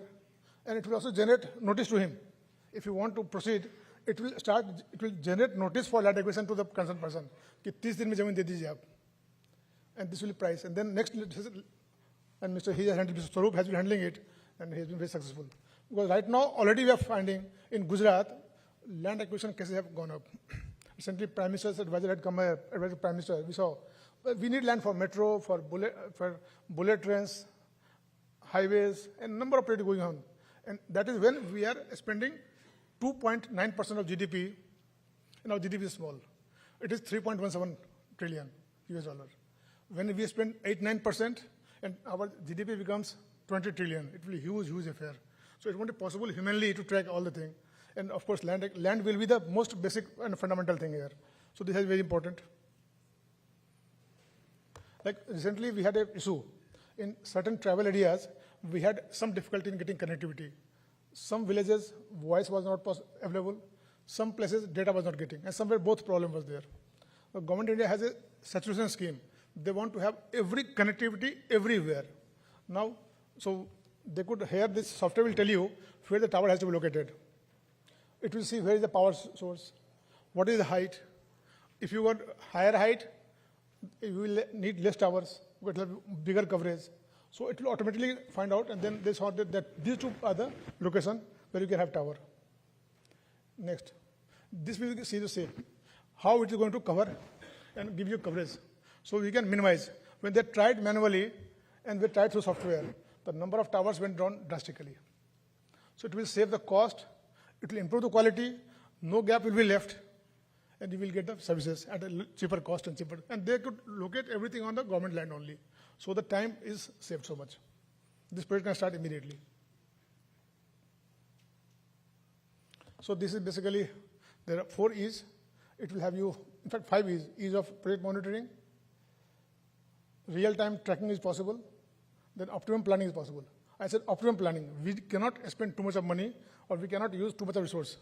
When we are competing and trying to grow very fast, we have to be economizing on our every resource also. So optimum planning is required. Ease of permission is required for both government and private sector. For ease of doing business is always it's a part of this software, and ease of governance also. You don't need to know who is who. It will totally faceless. You want a permission, you click, it applies, and you get the permission. I think our department also, we have started faceless, I think RTO department also, a lot of activities is totally faceless. We used to have earlier 68 lakh people coming to our office every year. 68 lakh people. If they come once for one job, then 65 affiliates. Now we have made everything faceless, Aadhaar linked. You don't need to come to office. From home only you can get it done. So by now, at least 36 lakh people are using in 6 months online. So this will also be absolutely faceless. And as I said, that we have already formed logistic park policy also. Our idea is to give competitive edge to Gujarat. The incentive is being given just to ensure that their cost goes down, and that similar advantage is being passed to the industry also. Whether it's from Flipkart, they can tell you, when godowns, etc. are very important. If warehousing is cheaper, so that's why government is stepping in. Just to bring that element of competitiveness. Lower cost will be passed to the industry and definitely bring down the cost to their product, and our competitiveness will go up. So we have got number of, our folder may have this all details. Then also we have given, we're giving money for skill development. Normally no state government gives money for logistics sector. We are the only state where logistics sector is being covered under, and they have got similar incentive like industry department. Even for R&D, innovation, skill development, we are giving money to them. Then I said, then this is not the only thing. In the morning I had said, we have got a number of things. We have linked with IFP. And IFP is a wonderful tool. I will be, since many of you may not know, which is as an Indian we feel happy. IFP tool is a wonderful tool. One example I'll give. When CEO of American Bank had come here, she said that sitting in USA, they could get all clearances in 7 minutes. They said it's not possible in America. They have heard about China giving in 7 days, but never felt so. It's only India and Gujarat where it can happen in 7 minutes. So that is the kind of, and this IFP is being linked here. Then we have got e-Sarkar, faceless government. So everything together is trying to take Gujarat to the next level. Why next level? Because with routine governance, we can't be able to take so many decisions which is required by huge size of economy that we are going to have. So thank you very much. We all have to work together and contribute. Small problems will be there. It's a massive effort under dynamics of Honorable Prime Minister and Chief Minister. We have to work together and see that it is success. Thank you. Thank you, sir, for sharing all the information with us. We appreciate it. Dholera SIR, India's first planned smart city, is in making, which will be vibrant and huge in terms of manufacturing and also investment scenario. Let's have a look through an AV regarding Dholera SIR.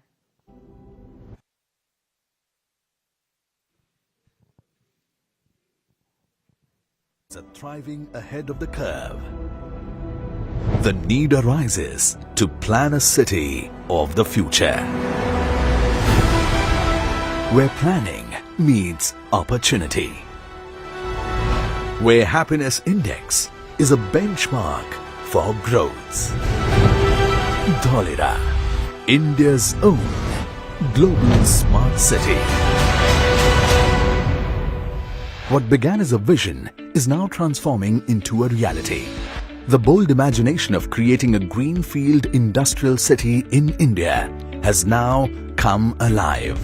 Spanned across an area of 920 square kilometers, Dholera is built on the strong foundation of ICT-enabled integrated greenfield smart city.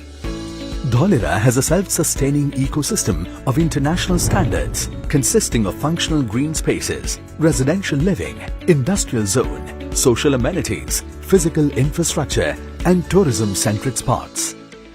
Strategically located in Gujarat, one of the most progressive states of India, Dholera is situated on the Delhi-Mumbai Industrial Corridor and connected to the dedicated freight corridor. Dholera boasts of a 360-degree connectivity through upcoming projects like 4-lane expressway between Ahmedabad and Dholera, MRTS, Bhimnath Dholera Freight Rail Line and Dholera International Airport. SCADA-enabled smart water management system and comprehensive solid waste management system has been set up at Dholera along with storm water management, water treatment plant, common effluent treatment plant and sewage treatment plant, which will ensure availability of potable water and treated water for industries. L&T has been at the forefront of executing various tough, massive and challenging projects. But what we have seen at Dholera is nothing less than an engineering marvel. In order to address the futuristic energy needs of the smart city, a robust network of uninterrupted power supply is taking shape across Dholera, offered at the lowest power tariff in the entire country. Torrent will contribute to the development of Dholera as a truly world-class city by developing state-of-the-art power infrastructure, which will enable us to provide reliable and safe power at one of the lowest power tariffs in the country. Along with the provision of natural gas supply, the work for harnessing the renewable sources of energy is going on at a full swing in Dholera. A splendid capacity of 5,000 megawatt solar park has been planned here, out of which 1,000 megawatt is already implemented. At Dholera Park, where there is a huge industrialization which is being planned, along with a very well-planned solar park, is going to make this whole project a unique, not only in this country, but in the world.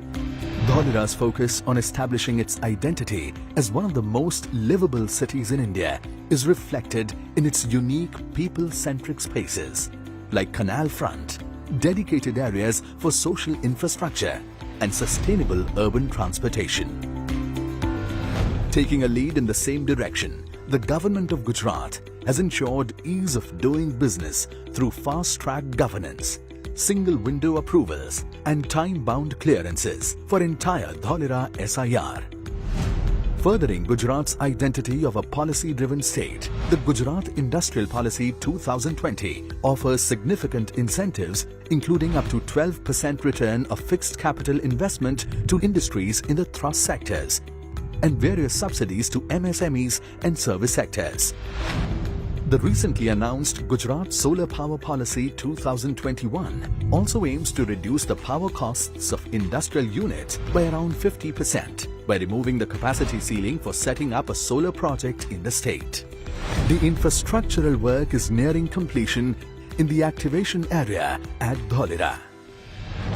The administrative and business center for Dholera, that functions as the nerve center, is already operational with smart amenities and will soon accommodate state-of-the-art command and control center and skill development center. Land parcels with plug-and-play setup are ready for allotment with required availability of construction power and water.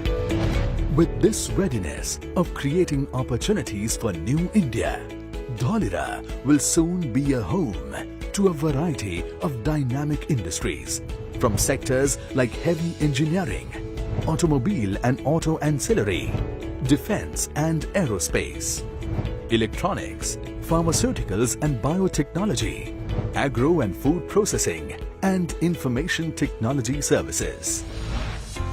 Adding to the glory of Dholera, the government of Gujarat has recently announced Gujarat Special Education Region to be developed here as a global education hub, welcoming some of the most reputed universities and colleges from across the world.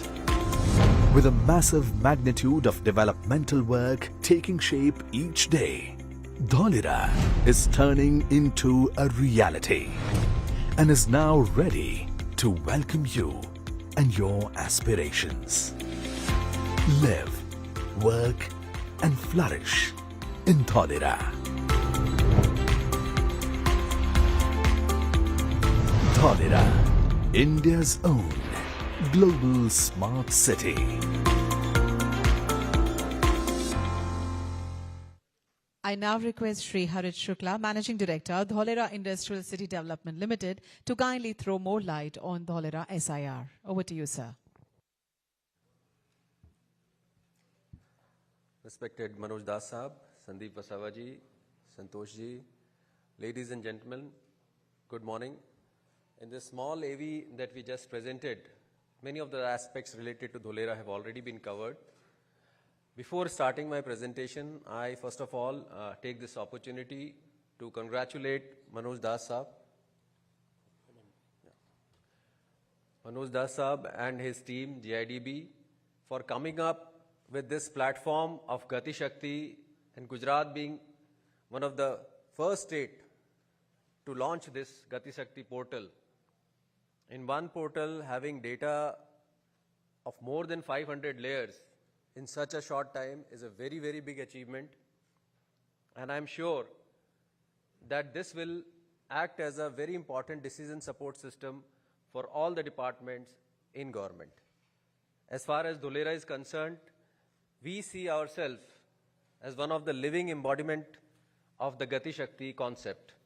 So the philosophy which is behind Gati Shakti is what we have translated into action in Dholera. I would also like to thank Dasa for giving us this opportunity to showcase Dholera. I have a very small presentation of around 5 slides and 10 photographs, through which I'll just quickly cover what is the progress which has been done in Dholera. So Dholera, as we know, is India's first greenfield smart city on a scale which we have not imagined earlier. It is a part of a program started by National Industrial Corridor Development of India. They are in process of developing 11 corridors and 32 projects. The first corridor which started was Delhi-Mumbai Freight Corridor. And in DMIC, Dholera is the biggest and the most important node, which covers an area of 920 square kilometers. And this is also one of the nodes which is in the advanced stage of implementation compared to all other area. Just to give you an idea of how big this project is, this is the total map of Dholera. It is 37 kilometers into 35 kilometers. It covers an area of more than 22 villages. The total area which we are talking about is 920 square kilometers. Just to give an context, Ahmedabad city is roughly 500 square kilometers. So we are roughly talking about developing a city which is 2 times size of present Ahmedabad. So Dholera, for the implementation of this project, DICDL, which is the company which has been formed, is a joint venture of Government of India and Government of Gujarat. Government of India and Government of Gujarat have come together to form this company which is taking up this project of Dholera. And now a special area which we call activation area in Dholera is ready, fully developed, and we are now ready to welcome all the investors. Just to mention that the land rate in Dholera has been fixed for the initial period of as 2,750 rupees per square meters for the industrial land, and for the first 30% investors, which we have already got the applications, we are giving a discount of 50%. I'll just very briefly tell you what are the key projects which are coming in Dholera area and nearby area.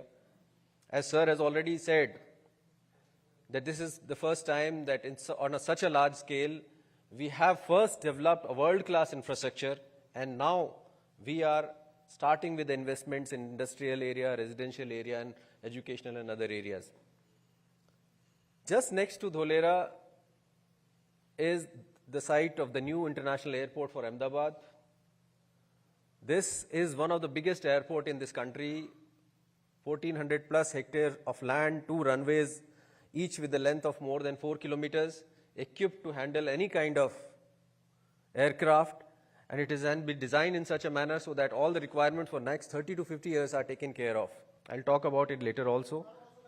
Yes, all the other allied activities like MRO or the cargo hub or the logistic parks, can be easily taken up. Besides this airport, also we have land parcels available with the Dholera Airport Company, which can be utilized for other projects, even defense-related projects. The second thing which is importantly coming up is a dedicated expressway exclusively for Dholera.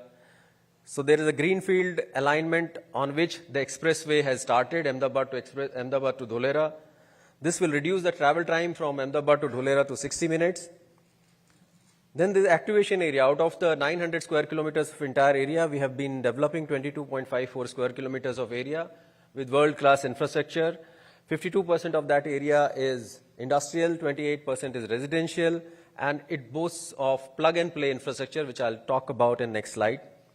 The entire city of Dholera can be powered by solar power.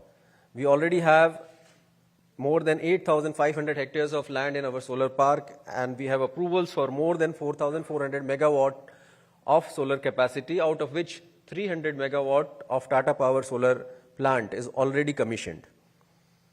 There's another project which we are coming up is Bhimnath-Dholera freight connectivity freight line, which will connect Dholera to Bhimnath and through Bhimnath to Delhi-Mumbai freight corridor.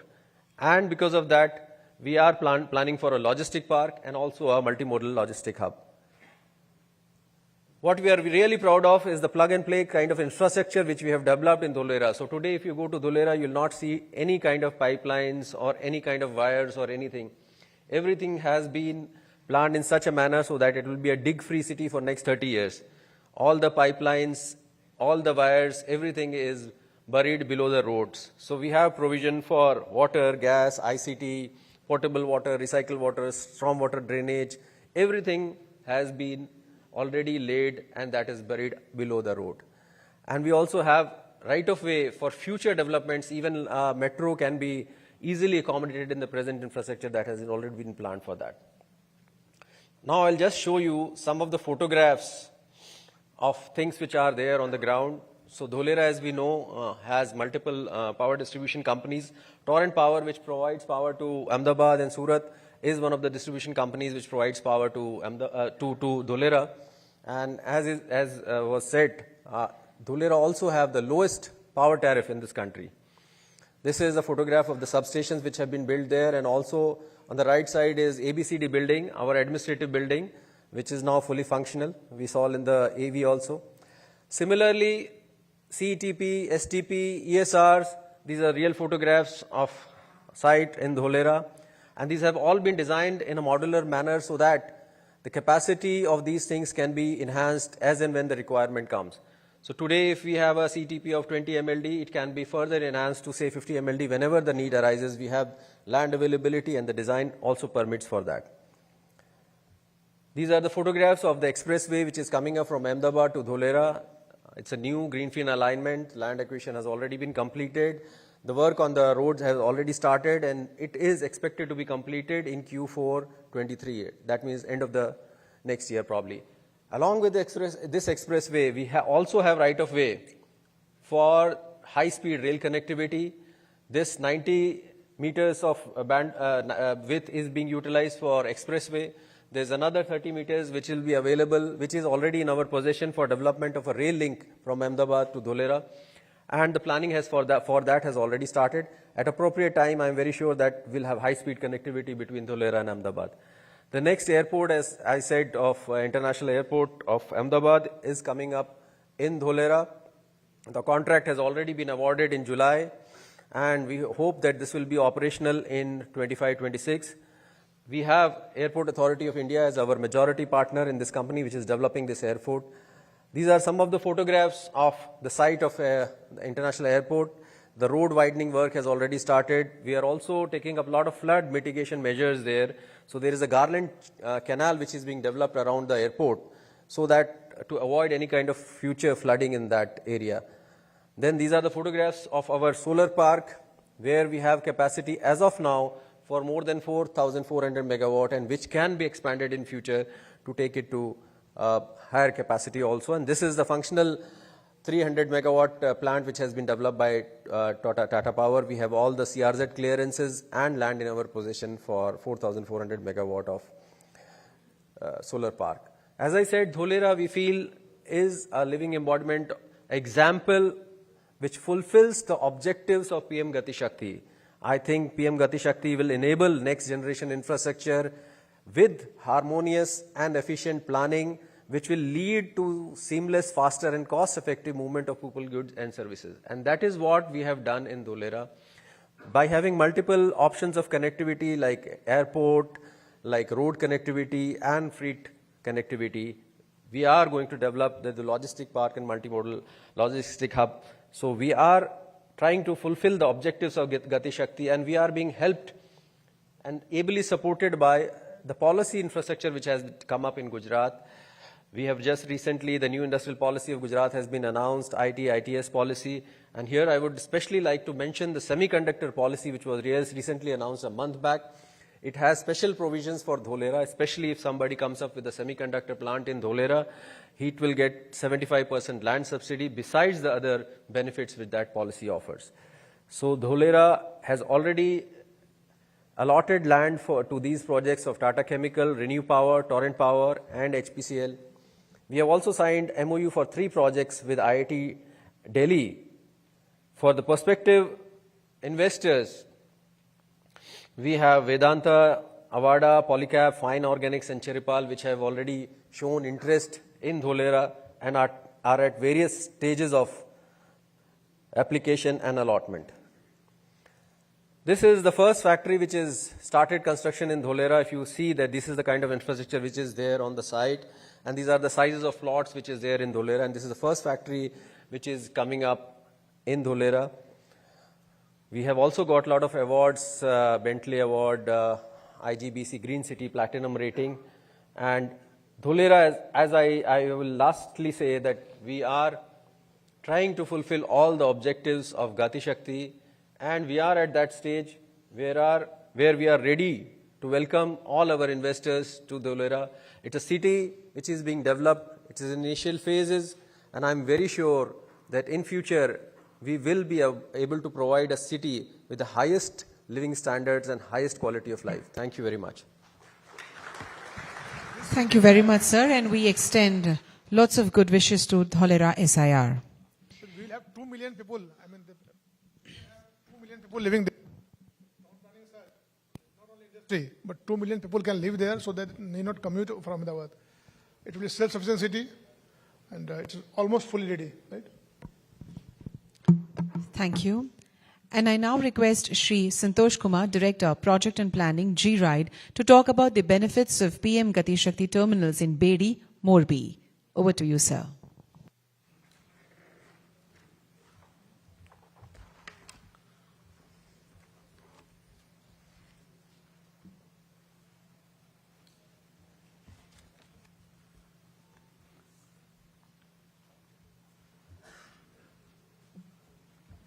A very good morning to everybody. Respected Sri M.K. Das sir, ACS Sports and Transport Department, who also happens to be our founding chairman of G-Ride around 5 years back, and under whose guidance and leadership this G-Ride, I would say, Fala Fula, and where we are today. Then Mr. H. Sukla, MD, DITCL, whose active support is with us for another project of railway line in Bhaucharaji region, Mandal Bechraji region, and also we are implementing partner with Bhimna Dholera railway line. Sri Sandeep Basawa, Secretary R&B, a man of few words, who has always been guiding us, giving his insights and suggestions in all our endeavor, be it a new railway line project or railway master plan. I thank you, all of them, to making this G-Ride story, which was a new initiative, a successful endeavor. Before starting else, few words about the G-Ride, then we'll start the actual presentation on this Bedi Port and Rafleshwar Morbi GCT that we are taking up under PM Gati Shakti plan. Importance of railways as a part of logistics sector, I don't need to explain. Everybody knows about this thing, right from the pre-independence era. For movement of bulk cargo, railways there. Post-independence, it's remained the same, serving as a bulk transport as well as for the both passenger and the goods. Then, by very basic nature, railway was kept as a central subject, and everything was controlled by the center through Ministry of Railways or the Railway Board, through 16 zonal railways and division office, 60 numbers of divisional office is in the field. They are doing both the things, running the railway line as well as developing the new lines, planning the new lines as per the requirement and demand of the economy. However, in the year 1916-17, during the last this India government regime, the window was opened for the state government to participate in the development of railways projects. And through this window, which was opened, Gujarat was one of the first state to catch that opportunity and form a joint venture company with Ministry of Railways, known as Gujarat Rail Infrastructure Development Corporation Limited, with 51% equity from Government of Gujarat and 49% from Railways, and to develop the railway infrastructure within the state as per the logistic development plan of the state. And this joint venture company has started working in the year 2017 under the guidance of Das sir, when he was as ACS Industry and Mines. So, G-Ride in the last 5 years have taken a number of project development up. Some have seen the light of day. Some of them was declared as non-viable. Some of them we are working on it. There are a number of projects that we have taken. We have partnered with the GMB, MBSIR, DIGDIL, GIDC, GPLCL. All these are the partners, along with the private partners with whom we are working. Now, coming to today's presentation, we have two new Gati Shakti terminal that has been sanctioned as centrally funded project. One is Old Bedi Port Gati Shakti terminal, and second is the Gati Shakti terminal at Morbi. It's near Rafleshwar, at the Morbi district of this thing. So I'll take up both the project and progress that we have made at those projects. So,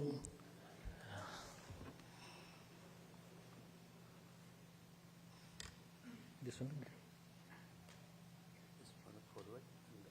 This one.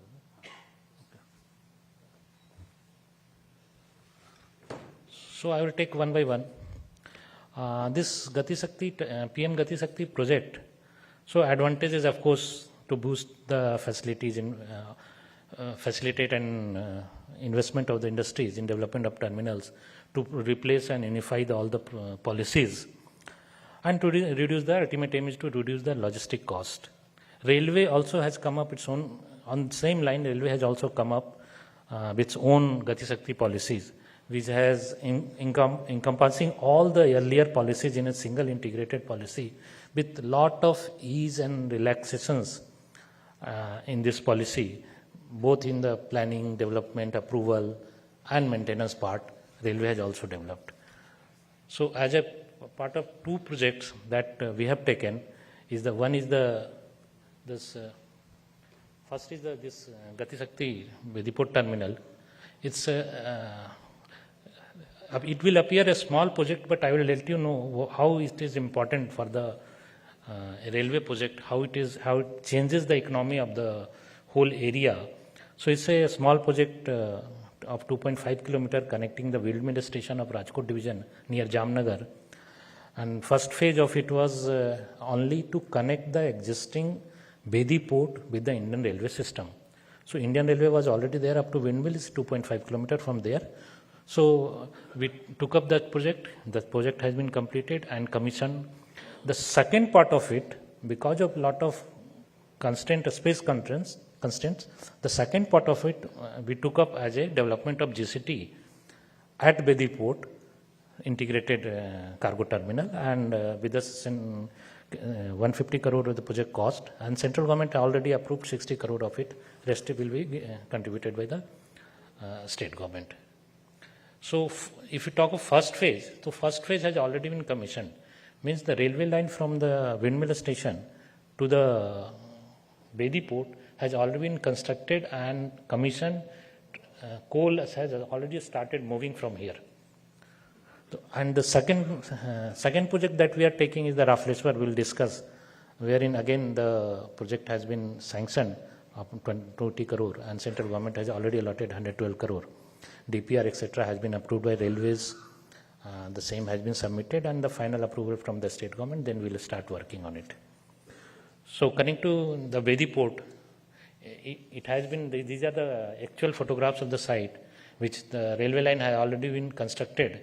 And so the first phase was commissioned on 14th July, and around 14th of July, in 1.5 months, in June, July and August, we moved around 14 rakes of coal from there.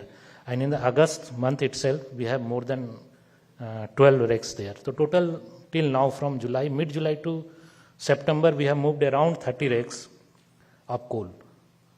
And each rake is around, the cost of transportation charged by railway is around 10 lakhs rupees. So we have done 3 crores of turnover in last 2.5 months, I would say.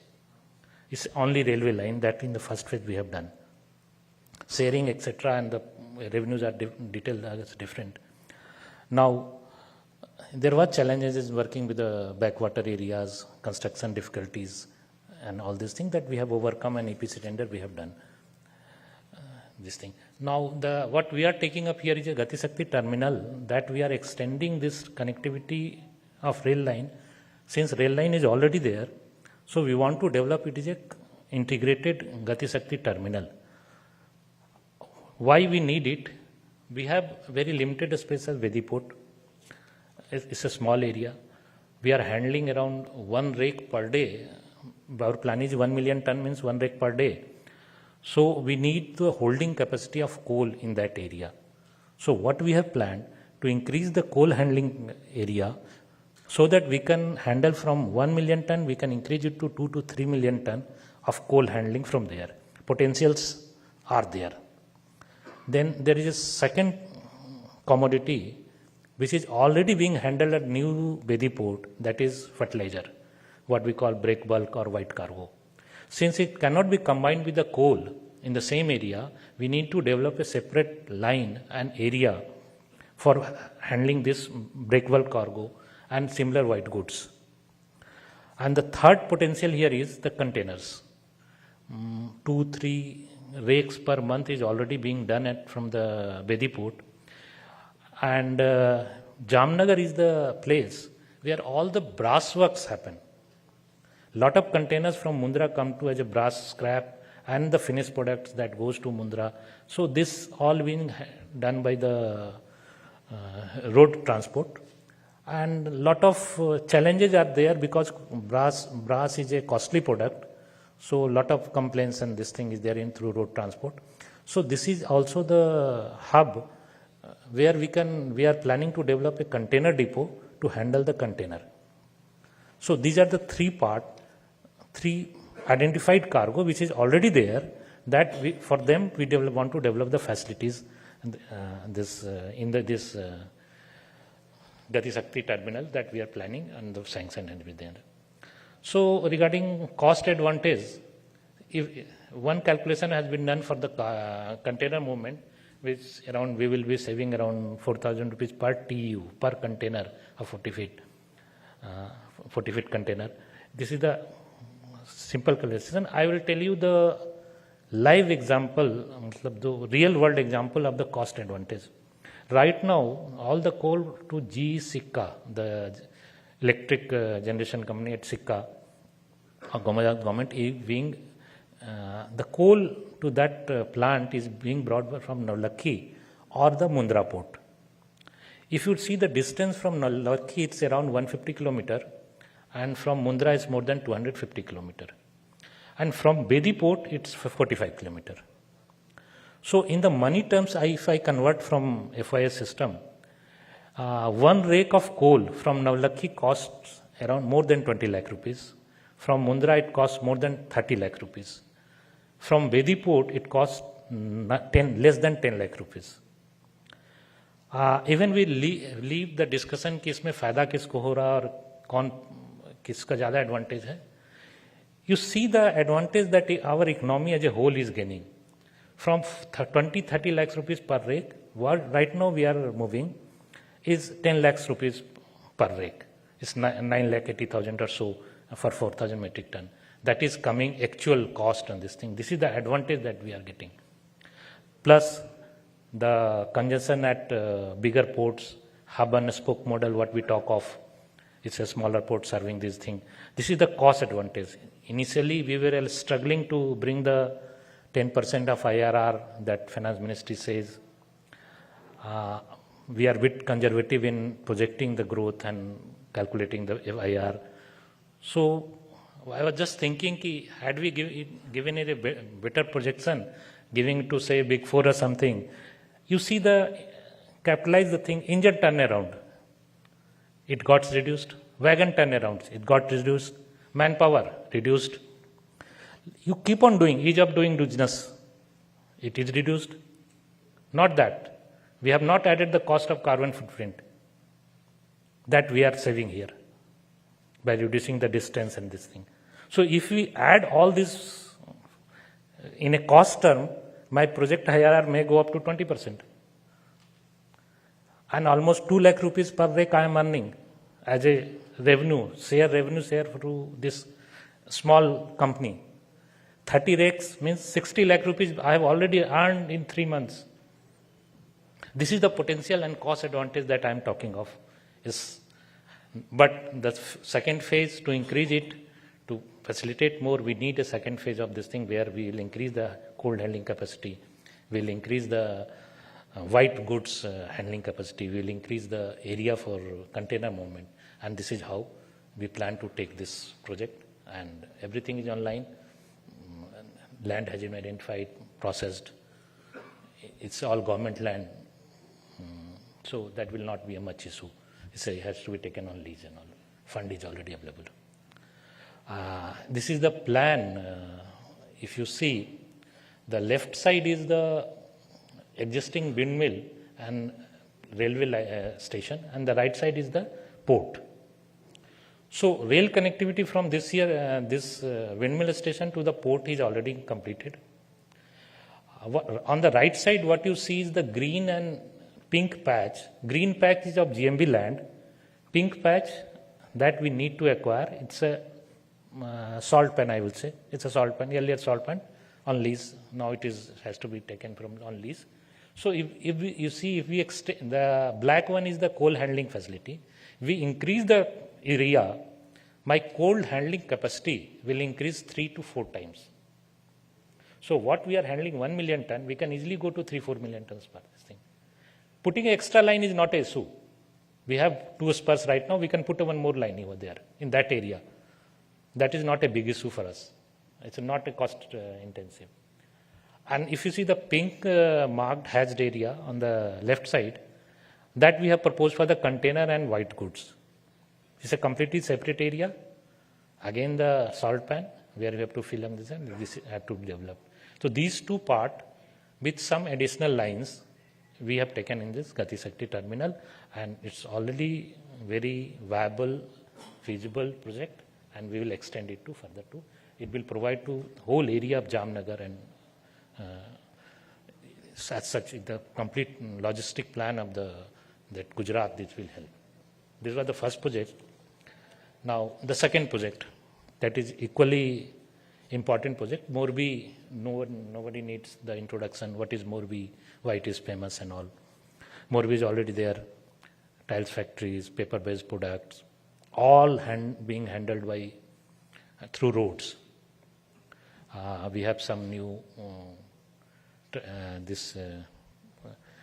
yards and these terminals developed near Malia and Sukhpur and all. This container depots has been developed.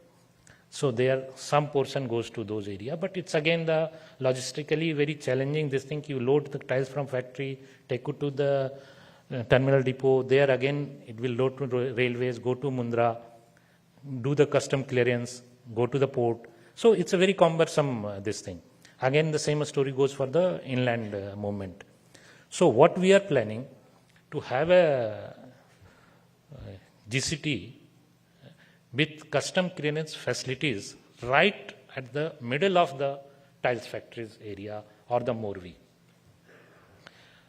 So if you see, this is the plan, this is the what yellow road is Wakaner to Morbi road is around 30 kilometers from Morbi towards Wakaner.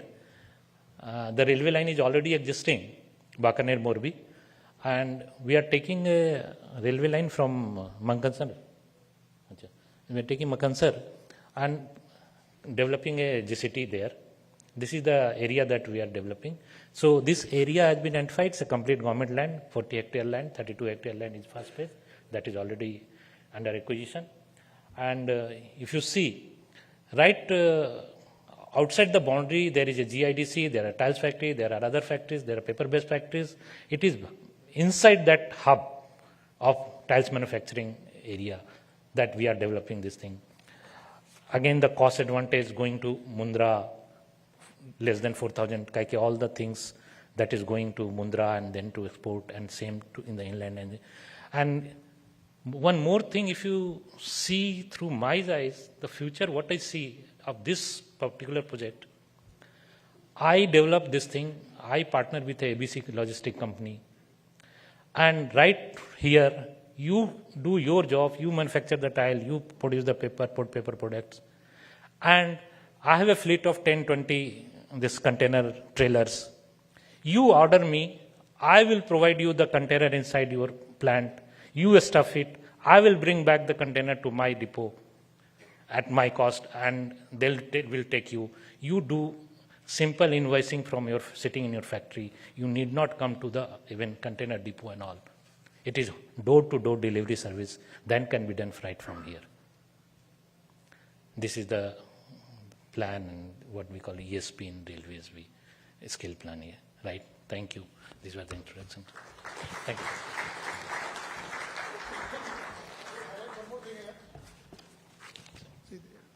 It may look very small in terms of revenue. So we talked about some few lakh rupees, but during Ukraine war, when it started, the prices of coal went up substantially, and the import had become very difficult. Coal sourcing was difficult, and most of the power plant in the country had very few days coal left. It was imperative for us to immediately download and ship it to the concerned power station immediately. And though these were simple exercises, this helped in clearing a stock and sending very fast, and we could save the crisis. So sometimes, more than the money, the ease of operation and the quick and faster throughput is also very important. Thank you. Thank you, sir. And we wish good luck to the project of Bedi. I now request Shri Sandeep Vasawa, Secretary Roads and Buildings Department, Government of Gujarat, to talk about planning of coastal corridor through PM Gati Shakti Gujarat portal. Over to you, sir.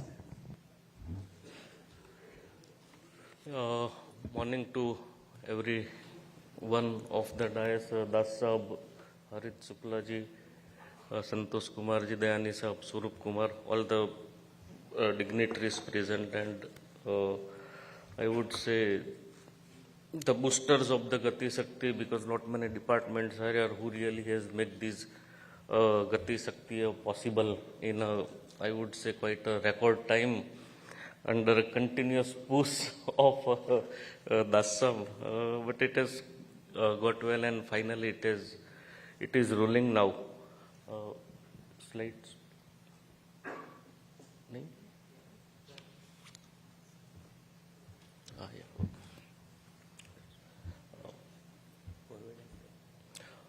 So basically, this is what is a coastal highway? We are blessed with around 1600 kilometers of the coastal highway, through which we are, as of now, we are using the coastal highway, or what we call it as a coastal highway.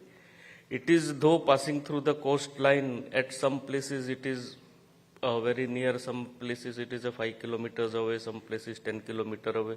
Basically, the old coastal highway, which was in place 60 years back, it was connecting all the coastline, but with the industrialization and all this further development, the coastal highway now serves mainly for economic purpose or economic activities. It's connecting major ports, then some major cities. So at many a place, it is quite far away, as good as 20-25 kilometers away from the coastline. Some part has been developed as a national highway, so it has become 4-lane. But if it doesn't, I mean, though we are having 1600 kilometers of the coastline, we have not been able to get the full benefits of the coastline. So I'll just give you a simple example. Those who have passed through the coastal highway between Porbandar or Porbandar to Somnath, they must have seen the beauty of a Madhavpur, where the road just passing through the coastline for around almost 2 kilometers. There we can see what is the effect of a sea and this thing. So with a major aim to boost the tourist activity along the unexplored coastline of the coastal highway, there are many places all along the coastline where, say, just recently Sivrajpur beach, which is being developed by government. So there are many such places which can be, used by the citizen as a 1 day or 2 days a picnic spot by running all along the coastal highway. So that is what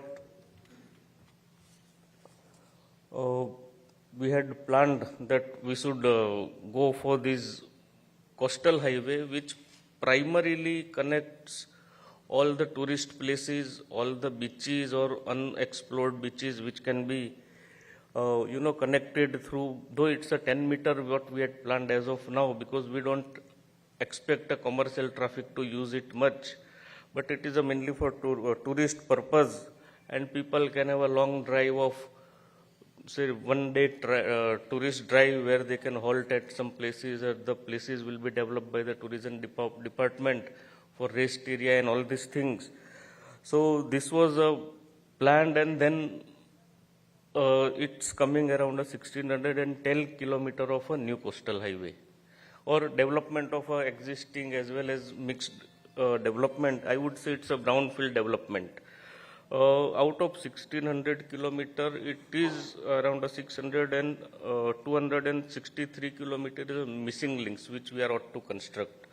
It covers many major bridges. Just for example, one bridge near Navsari, which connects Dandi to the Dandi to the, we would say, northern part of the coast. It will come in the next slide. One major bridge we are constructing near Khambat, which will connect, as of now, all the traffic of the South Gujarat is coming through Vatraman or Tarapur Chokdi, which is known as. So we had planned one new bridge near Sabarmati, which will reduce the distance for Saurashtra bound traffic by almost 40 kilometers. So in this finalizing of 263 kilometers of missing links, we have used it extensively. So there has been a lot of constraint in making a new alignments, because we have to go for the SCRZ clearances. There are lot many land acquisition issues, very, very small hutments, and these things are coming up.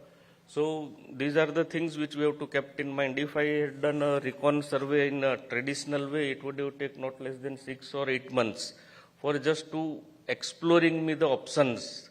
Then again I would have to zero down option 1, 2, 3 to again 1.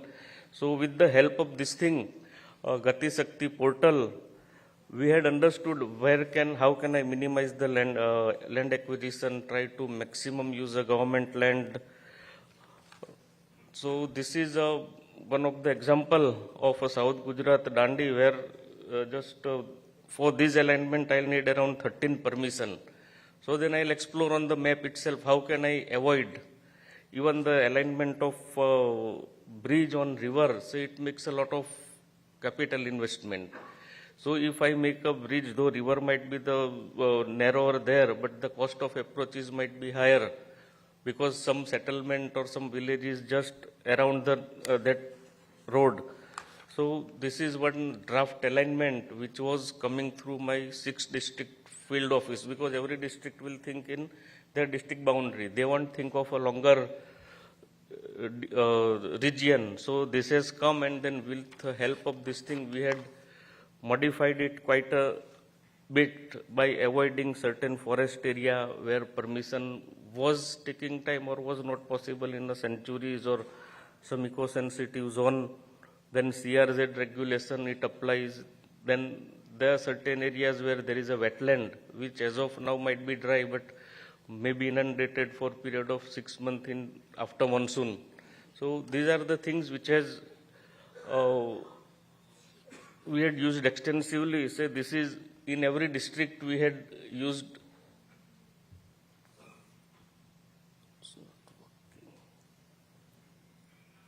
Say this is Anand and Ahmedabad district. Whenever we are connecting two districts in the terms of state perspective, I can't look into the district perspective only. So say like this, the bridge which we had told. Here the issue was that Dholera SIR is coming up. It is around 900 square kilometer. It covers almost, I think, 30 or 40 kilometer of existing road length.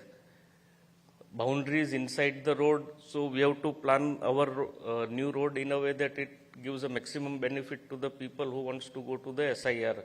So that way, or sometime the villages which may be near, so we have used this for finalizing of one new bridge near Sabarmati. Other issue was there, at this place 7 rivers are accumulating near Vautha, and then it's spreaded over kilometers of area. So how to minimize the bridge cost? I have to avoid the wetland lot many. Otherwise, the bridge length might go 10 kilometers, which we can't afford. So these are the various, pros and cons of each and every alignment that we had gone extensively. This is what I am talking of. This is the alignment which was earlier proposed, and then we finalized it differently. So this is a basically missing bridge alignment. It's not working somehow. This is for the Navsari district, which I just spoke.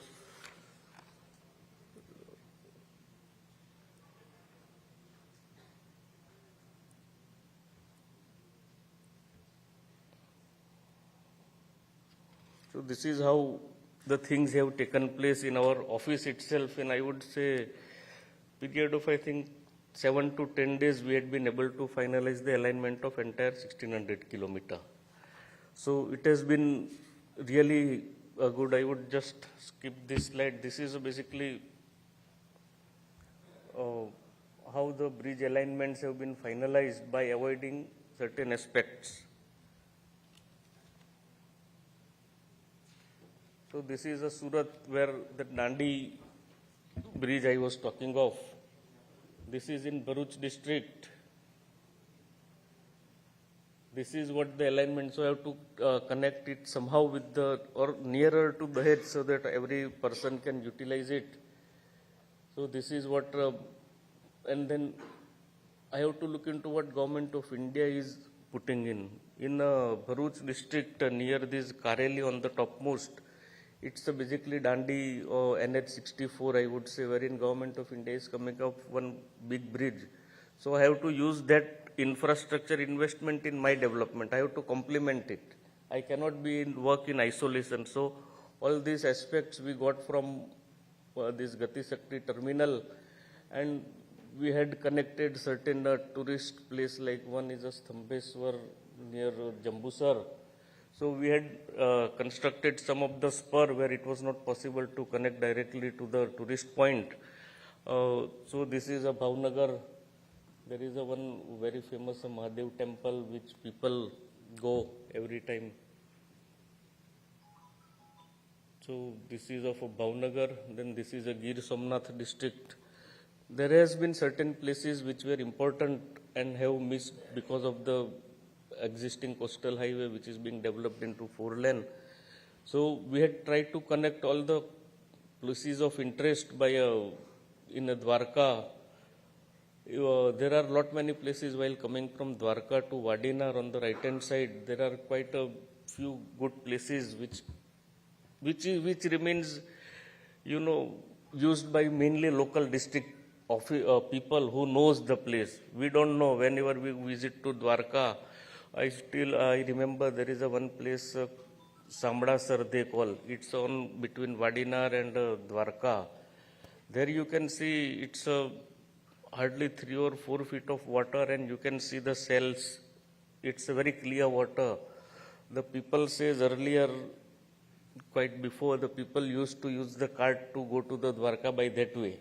So there are many unexplored things along our coastline. So we had tried to, utilize it to exploit, I would say, rather tourist opportunity or this thing to the state. So otherwise, which would have taken 8 or 9 months or maybe 10 months, we could finish in, I think, less than 10 days by using, because everything was available. I have not to go to the forest department, not to the revenue department, I have not to inquire on the site what is the CRZ regulation which is applicable. I can see all the lines, so I can finalize the thing. So that was the thing. So it is real, and I think we are shortly taking up the project. I think another couple of time, where first when phase 1 we would be taking up, which would have been possible only with this. Otherwise, it might have been in piecemeal manner over a period of next 3 years. Thank you. Thank you, sir, for sharing all your insights. And we wish good luck for building up of the coastline over the Gujarat coast. Sure, sir. After the project has been awarded, the contractor has been given the work, then they start zero date. But if a lot of time goes before that itself, a large project may need 2 to 3 years for surveying, estimation, making DPRs. So if that 2 years is saved, and only it can happen in 10 to 12, 15 days, a lot of time is saved. 100 crore project, 2 years means at least 20 crore saved. Otherwise, you would have paid 120 crore rupees. So you save 20 crore rupees, you save time, plus during project execution also. Once you know I have to remove, I have to get, ONC line is there, power line is there, this is there, I know. So I account for that and I'm able to get it done much before. Otherwise, what happens? There is a delay takes place, contractor gets notice, there is a problem in payment. His capacity to take up more projects goes down. There are more litigations. So we keep fighting in court than on field. So both private sector and government both suffer. Delays takes place and money also cost goes up. So this tool is very good in that sense. And not only that, we are saving time. What he told that we can link tourist places, places of industrial importance, religious importance, at the same time reduce the length also. So it's a wonderful tool, and as and when the time goes, we will realize, all department and when industry will realize how good it is that. Thank you. Thank you, sir. So we would like to hand over the mementos. I would request M. K. Das sir to hand over the mementos to all the 3 august speakers.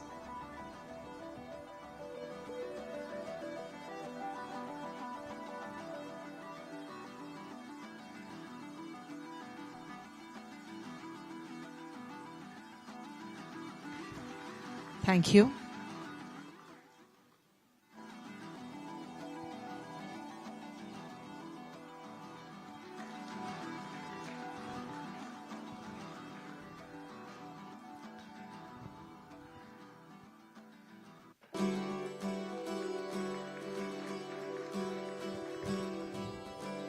We'll request Shri Nimit Patel, General Manager, GIDB, to kindly hand over the memento to M. K. Das sir.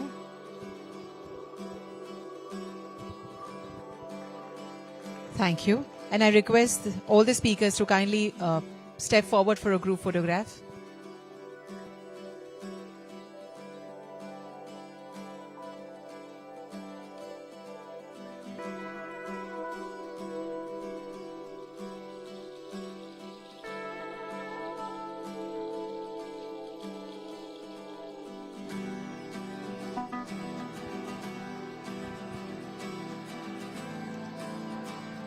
Thank you, everyone, and thank you for sharing all your inputs. They are highly informative and appreciable. Thank you. We will now move towards session 2, Gati Shakti and Logistics session.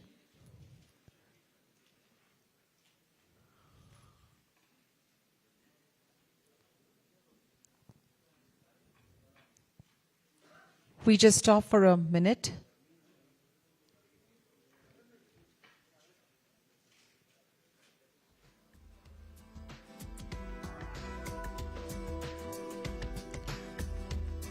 I request everyone to be kindly seated as we now open the floor for session 2, Gati Shakti and Logistics session. And it will be chaired by Vice President NICDC, Shri Abhishek Chaudhary. Please help me welcome Shri Abhishek Chaudhary, the Vice President NICDC Limited. Mr. Ajay Patel, Project Director, BISEG N. Mr. Shalabh Srivastava, Vice President Flipkart, and Mr. Vikram Jaishigani, MD and CEO, Adani Logistics Limited.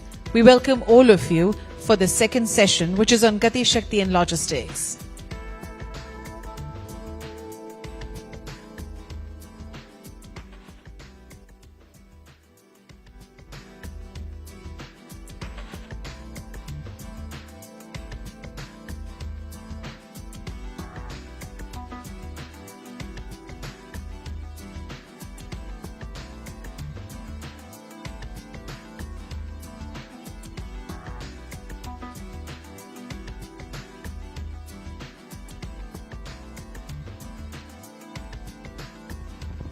Just to warm up ourselves, can you have a big round of applause for all the speakers right on the dais? Thank you. To start the session, I would request Shri Abhishek Chaudhary, Vice President NICDC Limited, to kindly talk about PM Gati Shakti and National Logistics Policy. Over to you, sir.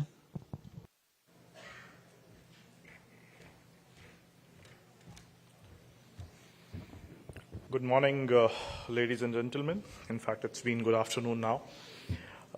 It's been a great privilege and honor for sharing the dice with this august gathering and better I should talk about the Government of India's perspective about how PM Gati Shakti will be helping. Since morning you have heard about what Gujarat is doing, though Gujarat has always been a front runner in all these initiatives, whether it talks about the digitization or building smart cities.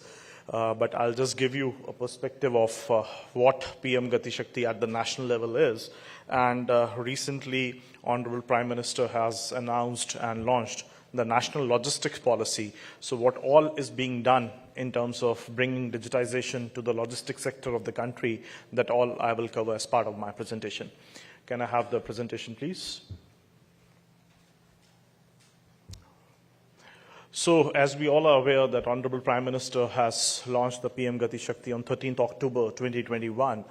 So, I've tried to capture what at a nationwide level, what all has been done as part of the Gati Shakti initiative in the past 1 odd year. As we all know, in terms of logistics is basically handling of the goods and services from one place to another and making it reach in the most effective manner and the least cost.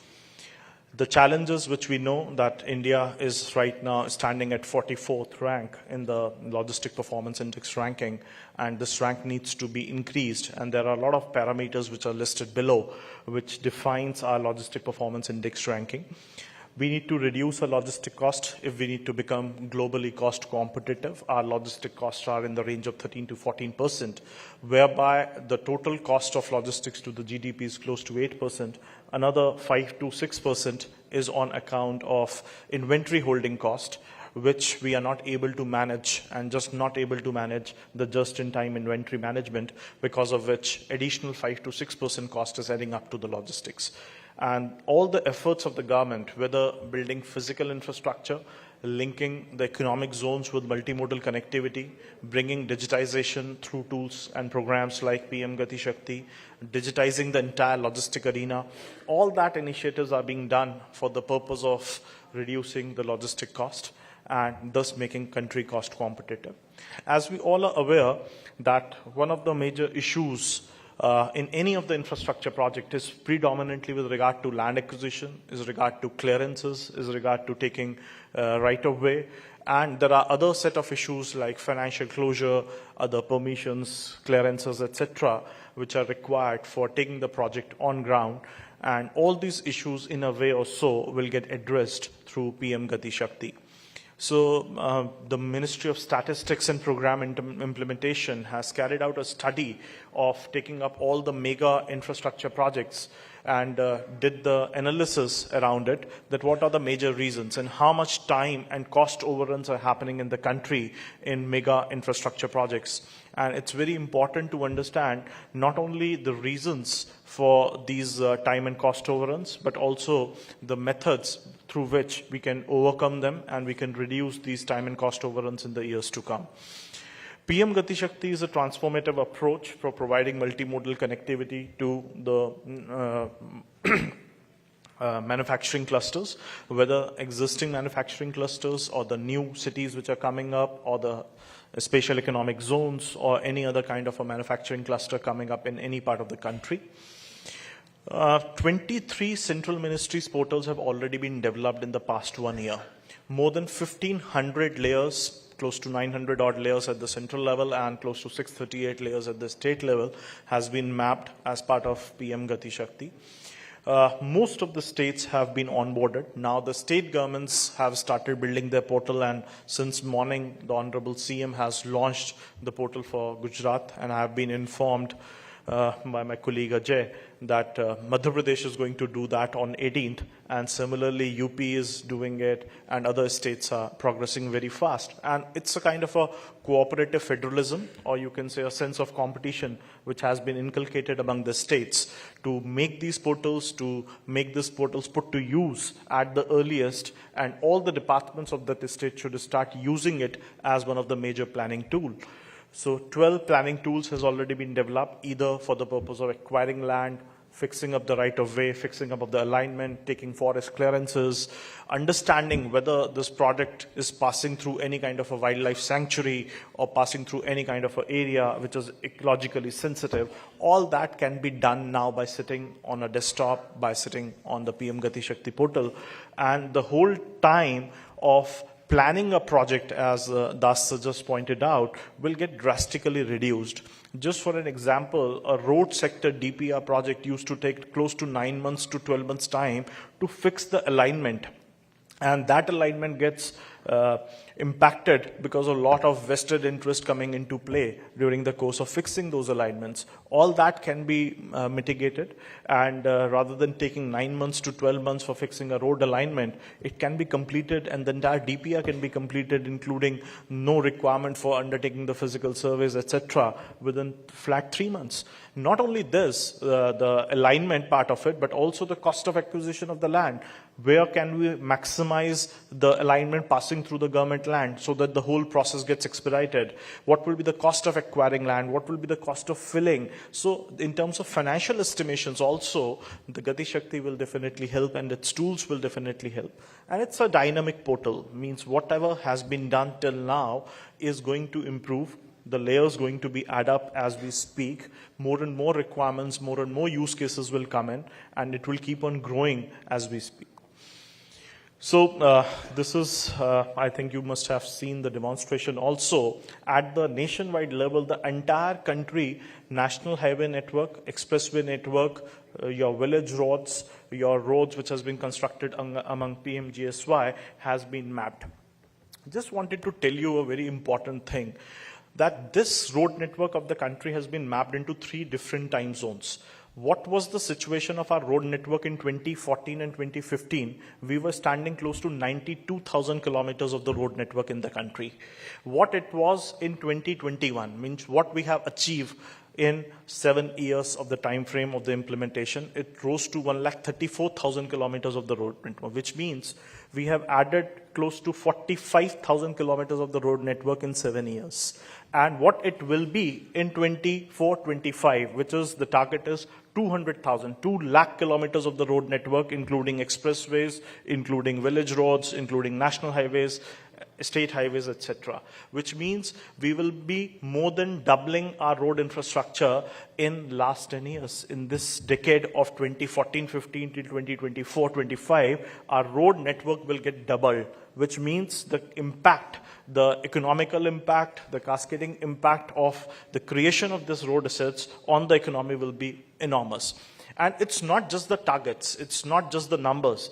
What 2 lakh kilometers of the road network, or I can say additional 110,000 kilometers of the road network will comprise of, every project has been mapped at the back end under the Gati Shakti portal. And the performance of the different line ministries, whether it is NHAI, whether it is MORTH, whether it is state PWD, and any of the implementation agency who is associated with that project is getting monitored basis this Gati Shakti portal. So it's not only a planning tool. I just wanted to clear that understanding that it's not just the planning tool of fixing the alignment or the right of way. It's also the performance monitoring tool for the targets given by individual ministries. The granular details of whether right-of-way has been acquired, land has been notified or not, money has been sanctioned or not, project has been cleared under Bharatmala or not, all that details are available against which the performance of a line ministry is getting monitored. This is one example, and similarly for all infrastructure sectors, whether it is ports, airports, optic fiber network, telecommunication line, power transmission, distribution network, railway infrastructure, everything has been done in a similar fashion. This is basically the railway line network. Again, the cargo handling capacity of our country was close to around 1,100 metric ton, and which will increase to around 1,600 metric ton by 24-25. Similarly, the ports and major and the minor ports, we were around 72. It will rise to around 84 in terms of major. The airports, heliports, water aerodromes, which are getting constructed. Again, you see into 3 different time zones, red, green, and blue. We were standing at around 92 airports, heliports, and water aerodromes, which will rise to 220 by 24-25. So again, more than double the number of airports, heliports, and water aerodromes. Similarly, the transmission line. and the other planning layers with regard to the forest network, the OFC network. Every single village of the country is going to be connected with the optic fiber network by December 2023. We were around 11 lakh circuit kilometers of this line.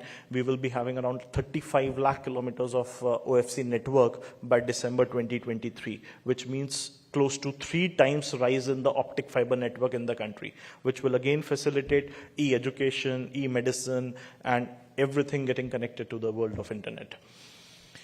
Moving forward, the layers of the forest, and now coming to industrial corridors. I'll skip this part because that has been covered in the earlier session by Harish Shukla ji.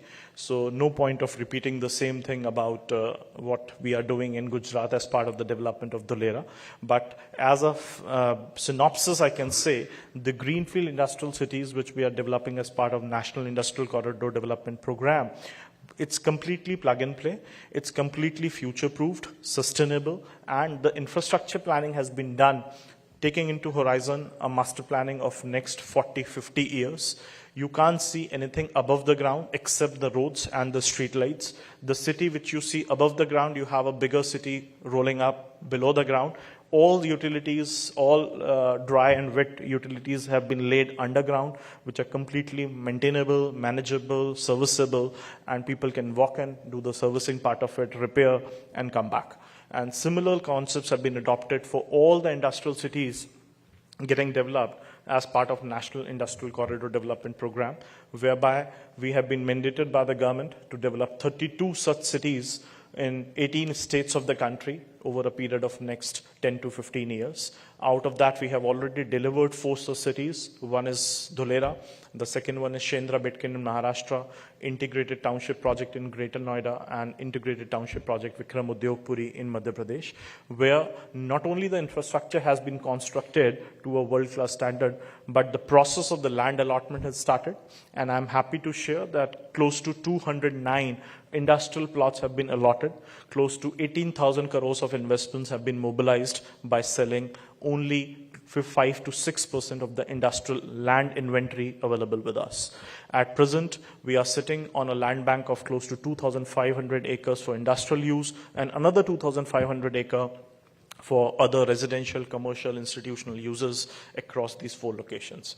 And moving forward, 2 of our projects, basically Tumkuru in Karnataka and Krishnapatnam in Andhra Pradesh, will go into construction by the end of this calendar year. And another 3 projects will go into construction probably in the next calendar year. So this I'll skip for the paucity of time because Dholera is a perfect example of multimodal connectivity, which is designed and which is desired as part of the PM Gati Shakti master plan. Connectivity to the ports getting ensured through Bhimnath Dholera railway line. Connectivity to the airport. A new airport is in the offering. It's very well connected to the airports of Ahmedabad and Bhavnagar down below. Connectivity to the road. NHAI is constructing a 6-lane dedicated expressway connecting Ahmedabad to Dholera, reducing travel time to 90 minutes. And very well connectivity to the railway network, not only to the existing railway network, but also to the proposed Western DFC. So this has already been covered. Utilization of the CRZ area by way of leasing out the land for putting up a solar park. Dholera, we have already allotted 4 plots, and as Shukla sir has explained, there are a lot of companies which have shown interest, and they have not only deposited the initial advances, but are also at various stages of land allotment process. Another point, another feature which I want to mention is about the logistics part of it. Honorable Prime Minister has recently launched the National Logistic Policy, and one of the biggest pillars of the National Logistic Policy is the Unified Logistics Interface Platform. Just like PM Gati Shakti vision, under the PM Gati Shakti vision only, the Unified Logistics Interface Platform has been built in, whereby all systems of different ministries have been connected, put together. Initially, our organization was implementing Logistic Data Bank project, whereby we track and trace the movement of every single EXIM container in the country. So at present, my KPI is no container can exit the port premises without carrying our RFID tag. We have till today captured and tracked and traced close to 52 million containers in the past 6 years. We are present at 17 ports, 27 terminals, which handles all the EXIM containers of the country. 60 plus toll plazas where the RFID readers have been installed. 200 plus CFS and ICDs and MTRs where RFID readers have been installed. 9 special economic zones, border checkposts of Nepal and Bangladesh, and all the railway stations and the proposed dedicated freight corridor stations. Our systems are also integrated with the voice system of the railways, with the terminal operating systems of all the ports, and close to 1900 plus RFID readers have been installed till date. Probably another 210 readers will be installed by the end of this month. Under ULIP, as you see in this particular diagram, these are the systems which are running in isolation and which directly or indirectly manages the logistics ecosystem of the country. We have port community system, which is run by Indian Port Association. We have terminal operating systems of every port separately. Within air cargo, we have 3 systems. There is a system called Air Cargo Message Exchange System. There is an Air Cargo Community System. There is a system run by I-Class. Delhi Airport Air Cargo runs on a different system. Bombay, Hyderabad, Bangalore runs on a different system. 26 airports of Airport Authority of India runs on a system managed and operated by I-Class. Similarly, within the Ministry of Road Transport and Highways, we have Vahan, which is for the purpose of verifying the credentials of the vehicle. We have Sarthi for the purpose of verifying the credentials of the driver. We have FASTag, which is managed by NPCI for electronic toll collection. Though they are within the same system of Ministry of Road Transport, but these 3 systems don't talk to each other. Another Ministry of Finance, we have ICE Gate systems, which is done by Customs. We have GSTN, which is e-way bill. METI, we have DigiLocker for the purpose of eKYC. We have Importer-Exporter Code, which is issued by Ministry of Commerce, DGFT. Our systems of partner government agencies, PGAs, which are, to my knowledge, only 2 systems are at present digital, which is Plant Quarantine and FSSAI. Rest 14 PGA systems are still not digitized in the country. So what we have done under Unified Logistics Interface Platform, we have integrated all these systems through the development of the APIs. So now all these systems has been connected under one system, which was launched by Honorable Prime Minister on 17 September 2022. And all these systems are now talking to each other through the ULIP platform. In a layman's term, I can explain it better. We have created the UPI of the logistics sector. So eventually what will happen is that maybe 1 year or 2 years down the line, every single logistic transaction in the country will either get transacted through ULIP or will either get authenticated by ULIP or will either get searched, tracked, traced using the ULIP API. So none of the transactions in the logistic space, irrespective of the mode of transport, irrespective of the number of handshake points from road to rail, from rail to port, from airport to road, road to rail again, irrespective of the number of handshake points, irrespective of the modes of transport, will get transacted or will get routed through the ULIP platform. And the objective is very clear. As government, we have created the governance layer and the integration layer, the pillar of the whole logistic supply chain. We are inviting private sector players for developing the presentation layer, or we can say the app layer. Similarly, what has been done in case of digital payments, government has created the UPI. Rest on the top of it, you have Paytm, you have Google Pay, you have Airtel Pay, and you have other payment gateways.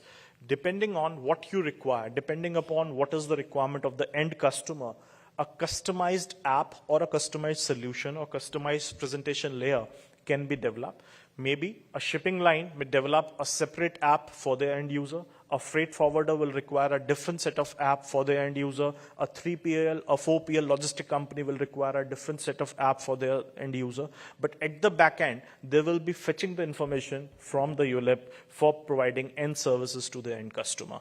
And this is what has been developed. And I'll appreciate if you can kindly visit goulip.in, where the registrations have started. And we have already tested close to 2 crore plus transaction before it was officially launched by the Honorable Prime Minister, just to test the credibility of our systems.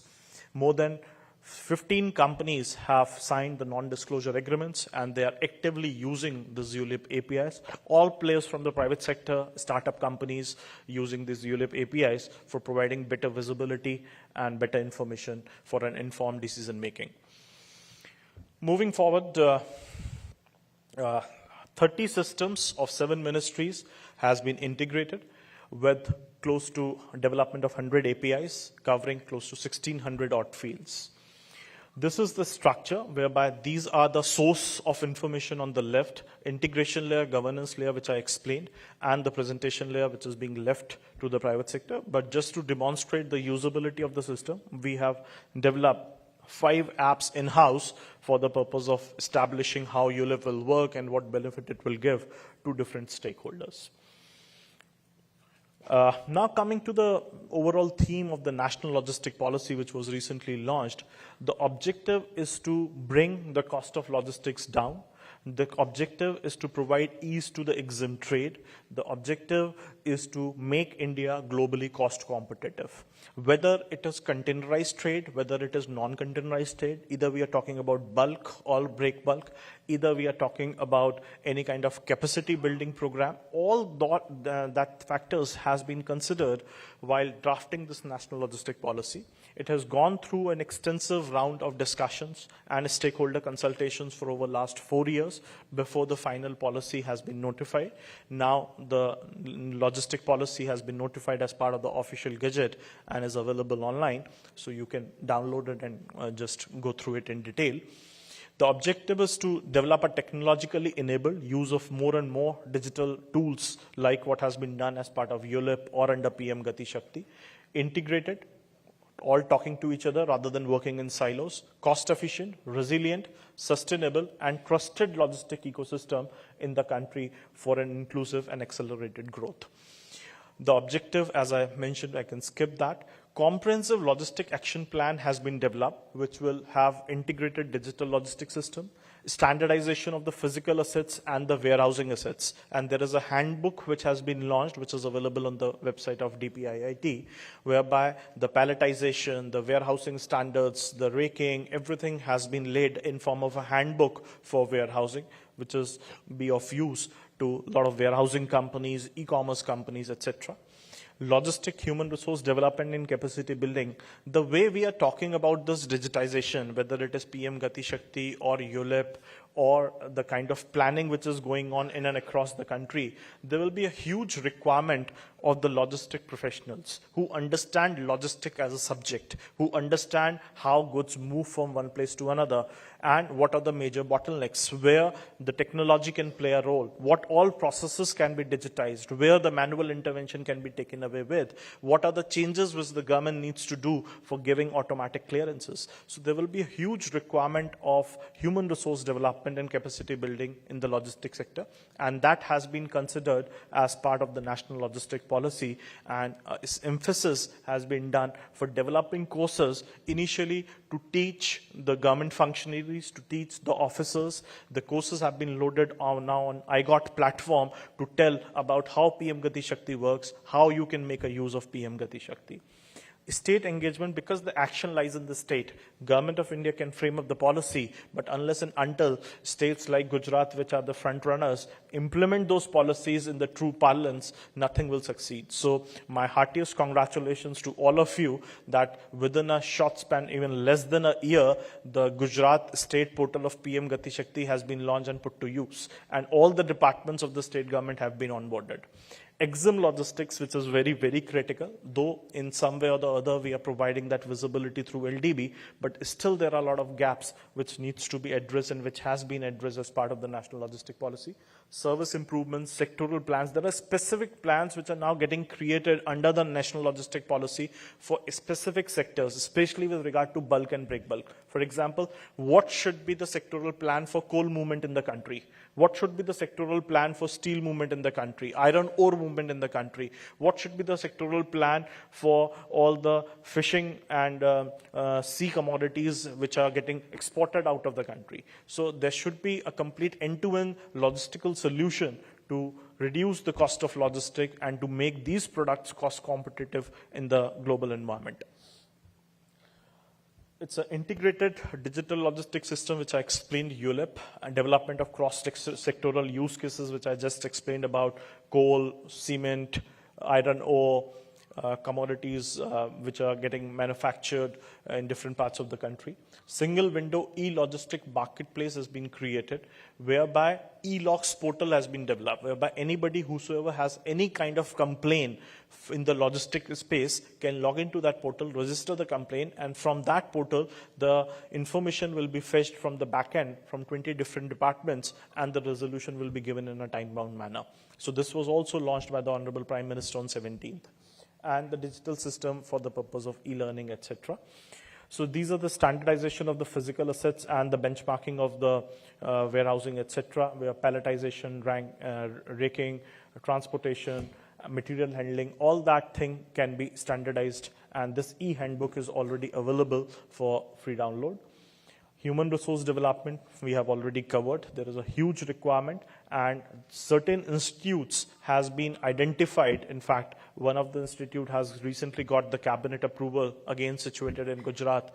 The PM GATI Shakti University has been given the charge for putting up these courses, situated out of Baroda, which was earlier NRTI. And similarly, 120 such institutions has been identified by the Ministry of Higher Education, whereby specific courses on training the logistics sector professionals will be started, and there one can go and do medium and long-term courses. State engagements, very, very critical, and very happy to share that before the launch of, in fact, the National Logistic Policy, 14 states have come with their state logistic policy. So now states are giving equal importance to this as one of the key enabler for claiming the ease of doing business ranking, or key enabler for competing with their fellow states. 13 states are at a very advanced stage for coming up with their state logistic policy, because it is also helping them in getting a good ranking as part of the LEADS survey, as part of the LEADS report. EXIM logistics we have already covered, identifying the critical gap areas, resolving what exactly can be done for easing out the trade, understanding the pain points and putting up the solutions, specifically the digital tools for reducing their pain points. Service improvement framework, whereby e-logs has been created, where the complaints can be logged in, and the resolution to the complaints will be provided as in a time-bound manner. Similar to this, we have a system called PMG, which is Project Monitoring Group, which monitors all the projects, infrastructure projects above 1,000 crore rupees. And similarly, an e-log system has been created, whereby relating to the logistics sector, if there is any delay, if there is any issues, all that can be addressed using this portal. Sectoral plans for efficient logistics. To start with, bulk and break bulk has been considered because majority of these commodities are moving through the railway network. There is enough consideration for converting the non-containerized cargo into containerized cargo. There's a huge emphasis on promoting the manufacturing of containers within the country rather than having our dependence on China. Facilitation of the development of the logistic parks. As you must be aware, close to 35 such multimodal logistic parks are being developed. As part of industrial corridor projects, we are doing two. One in Dadri, where both western and eastern DFC intersects with each other, which is called Multimodal Logistic Park Dadri, closer to the Boraki railway station. Another one we are doing in Haryana, which is close to Nangal Chaudhary district, Narnaul. And there are other such parks which are at different stages of bidding, one of which is Nagpur, which is at a very advanced stage now. So a standardized policy for developing multimodal logistic parks of different sizes. Till today, we have only heard about the ICDs, which used to be developed by Concor. So, but we need to move away from the concept of ICD as such. ICD can be one component of a logistic park, but ICD cannot be regarded as a MMLP. So there are a lot of emphasis of developing these aggregation centers where you can have cold warehousing, where you can have custom clearance, where you can have bulk to retail as well as retail to bulk, value-added packaging, and all those kind of services with proper connectivity to the road and railway infrastructure. So in terms of monitoring it, there is a three-tier structure, which is an empowered group of secretaries, which was constituted under the chairmanship of Honorable Cabinet Secretary, and with secretaries to all the infrastructure ministries and all the ministries involved in setting up of economic zones. Below that, there will be a service improvement group, which will be constituted by EGOS, and below that, there will be the state layers. Thank you so much. Thank you.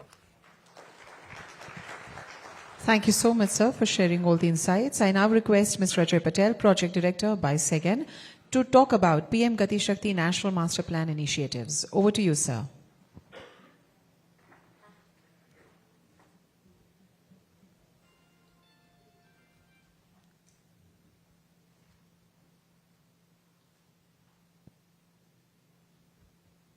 नमस्कार। आज का ये जो दिन है, जो Gujarat state गति शक्ति मास्टर प्लान लॉन्च हुआ और ये जो अपॉर्चुनिटी मिली है हमें, उसके लिए सबसे पहले धन्यवाद। दूसरी चीज़ ये है, जो अभी ये जितने भी स्टेट्स के पोर्टल बन रहे हैं, हर एक गति शक्ति में इन्वॉल्व हो रहे हैं। इसमें आज काफ़ी सारे स्टेट्स के ऑफिशियल्स भी आज इन्वाइट ही है। आई थिंक हरियाणा, उत्तर प्रदेश, झारखंड और केरला। तो हर एक स्टेट्स अपने अपने जो पोर्टल्स है उसको मैक्सिमम वो उस तरह से, जैसे गुजरात में मोर देन 500 लेयर्स जो इंटीग्रेट करे हैं, उस तरह से वो करने की कोशिश में है। और मैंडेटरी लेयर जो बनाए हैं हर एक स्टेट्स को, देयर आर 32 लेयर्स जो कंपलसरी है, जिसको पहले ऑनबोर्ड कराने थे। तो वो लेयर्स के लिए भी काफ़ी सारे स्टेट्स ने इनिशिएटिव ले लिया है। और आप लोगों को सबसे पहले ताज्जुब होगा, प्रेजेंटेशन सबसे पहले ताज्जुब होगा, ओके, कि मोर देन 20 स्टेट्स, सर, उसका खसरा डिटेल, लैंड पार्सल आज पूरे कंट्री का अवेलेबल है इन पीएम गति शक्ति पोर्टल। आप अगर देखा जाए, एक गांव के ऑफिशियल्स को दूसरे गांव का नक्शा लेना है तो सर कितना टफ टाइम है। और आज ये पीएम गति शक्ति जो नेशनल मास्टर प्लान है, उसके ऊपर मोर देन 20 स्टेट्स, जिन्होंने काफी सारे स्टेट्स ने एपीआई से, WMS से, वेब मैप सर्विसेज से अलग अलग तरीके से ये डेटा उपलब्ध कराया है, जिसका बेनिफिट सर हर एक स्टेट्स और अलग अलग डिपार्टमेंट्स बहुत तरह से ले रहे हैं। जैसे कोई भी स्टेट्स में इंफ्रास्ट्रक्चर डेवलपमेंट की बात है, तो इंफ्रास्ट्रक्चर डेवलपमेंट के लिए सबसे बड़ा इश्यू है आज के लैंड एक्विजिशंस। फॉरेस्ट की लैंड है, नॉर्मल लैंड है, प्राइवेट लैंड है, गवर्नमेंट की लैंड है, कैसे पता चलेगा? पता चलेगा भी तो उसकी ऑथेंटिसिटी क्या है? तो इस पोर्टल के अंदर ये जो 6 पिलर्स है स्टैंडर्ड्स, जो कॉम्प्रिहेंसिवनेस, प्रायोरिटाइजेशन, जो अभिषेक जी ने ऑलरेडी बहुत अच्छे से एक्सप्लेन कर दिया है, मोर देन 21 मिनिस्ट्रीज और सभी स्टेट्स और यूनियन टेरिटरीज, उसका पूरा डाटा एक प्लेटफॉर्म के अंदर इंटीग्रेट है। सर, अब गति शक्ति वहां तक लिमिटेशन उसका नहीं है कि हम डेटा और लेयर की बात करेंगे।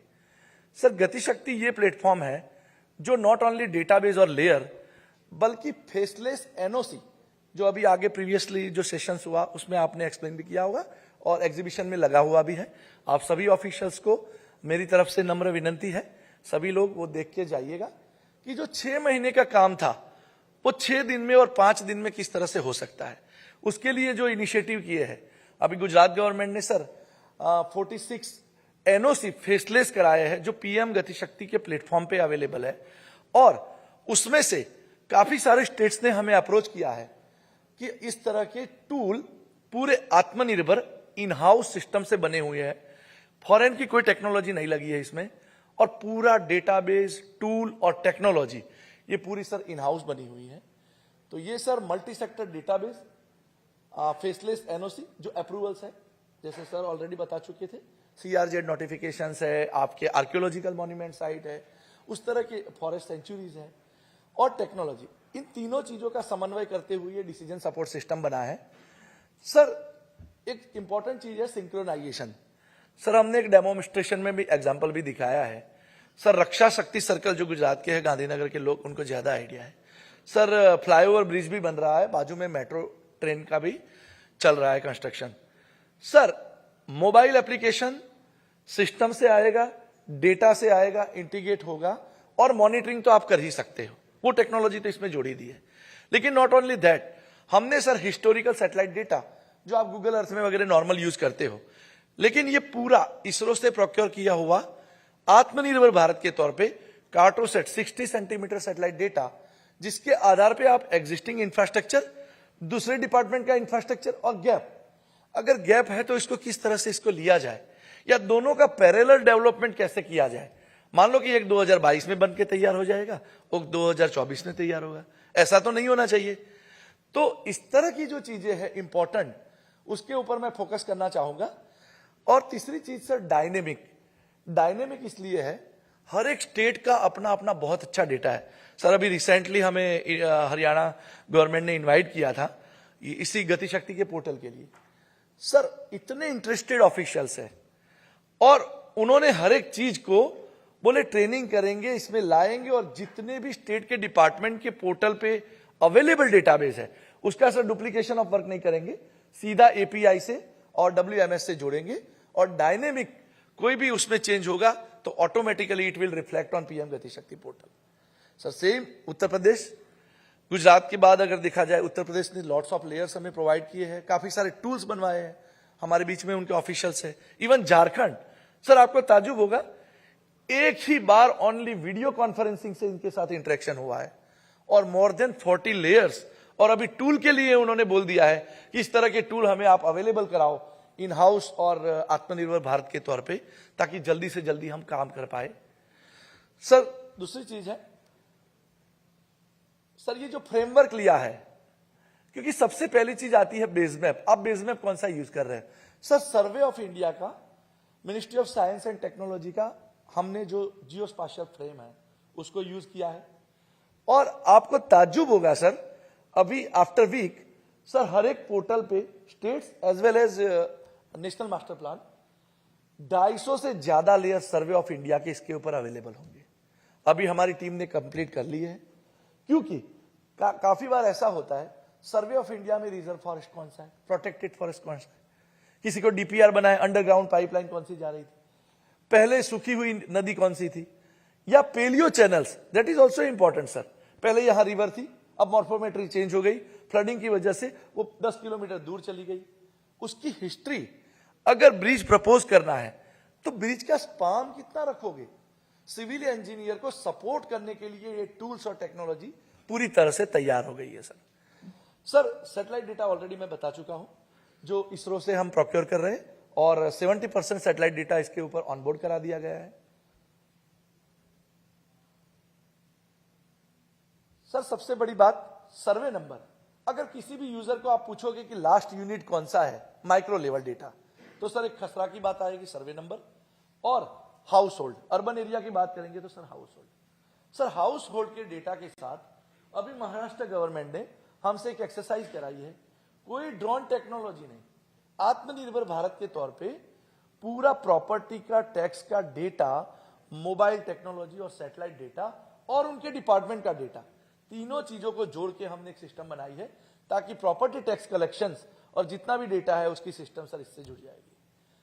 और अभी राइट नाउ 161 नगर पालिका और जितने भी महानगर पालिका है गुजरात गवर्नमेंट की, सभी में मोबाइल टेक्नोलॉजी और वेब पोर्टल की मदद से जितने भी एसेट्स है वो अर्बन एरिया के उसके ऊपर सर मैप हो गए हैं, और उसका लाइव डैशबोर्ड है जिसके ऊपर आप रेगुलर देख सकते हो कि आपके नीचे किसी ऑफिशियल्स को आपने मॉनिटरिंग और काम करने के लिए दिया है तो कितने एसेट्स उन्होंने मार्क किए, और चेकर मेकर का कंसेप्ट है ताकि हर एक डेटा को, इसमें सभी डेटा को वैलिडेट और ऑथेंटिकेट कर पाओ।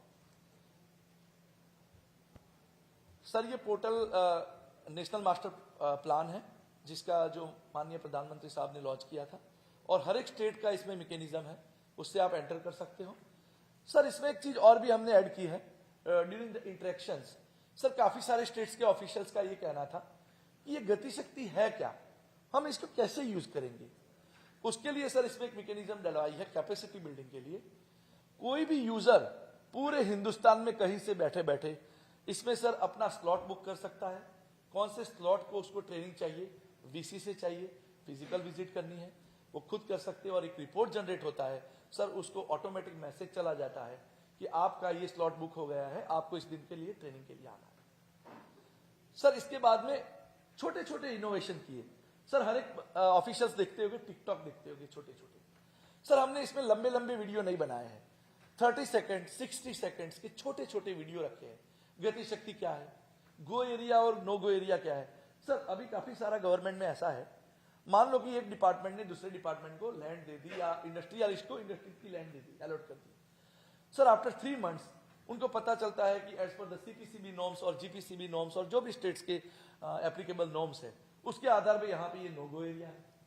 तो बेस्ड ऑन क्राइटेरिया और पैरामीटर के आधार पे गो और नो गो एरिया आप डिसाइड कर सकते हो वेल इन एडवांस, ताकि आप सरकार को ये बता पाओ कि मेरे लिए ये सुटेबल लैंड नहीं है, मैं ये नॉर्म्स में मैं फिट नहीं हो रहा हूं, मेरे लिए रेगुलेशन में आ रहा हूं, मुझे ये लैंड दूसरी देनी पड़ेगी। Sir that type of facility also available in system. Sir अभी तक हमने अलग अलग स्टेट्स की और इंक्लूडिंग गुजरात गवर्नमेंट्स और सभी स्टेट्स और यूनियन टेरिटरीज की कैपेसिटी बिल्डिंग की ट्रेनिंग ऑलरेडी कर चुके हैं। सर ये स्लाइड इसलिए इंपॉर्टेंट है, आप देखिए सर कोई दिन ऐसा नहीं है ये स्लाइड में कोई ना कोई पैरामीटर ऐड नहीं होता है, इवन आज भी पैरामीटर ऐड हो गए।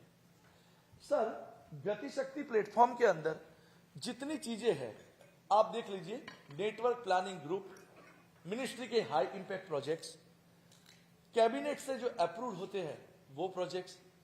Sir 1 district 1 project. सर अभी रिसेंटली प्रधानमंत्री साहब ने अमृत सरोवर की एक स्कीम लॉन्च की है, प्रोग्राम, हर एक डिस्ट्रिक्ट में 75 तालाब बनाने हैं, उसका पूरा इंटीग्रेशन इसके अंदर किया गया है। Government land information system GLIS। Sir national infrastructure pipeline, Gujarat के आई थिंक 1300 प्रोजेक्ट्स होंगे। सर वो NIP के प्रोजेक्ट्स विदाउट जियो स्पाशियल और डुप्लीकेशन वर्क। सर हमें ये पता चलता है वही प्रोजेक्ट PMG में भी है, वही प्रोजेक्ट NIP में भी है, वही प्रोजेक्ट PM गति शक्ति में भी है, और वही प्रोजेक्ट एक और प्रोजेक्ट में होता है। सर तो डुप्लीकेशन इसमें से बिल्कुल निकल गया है।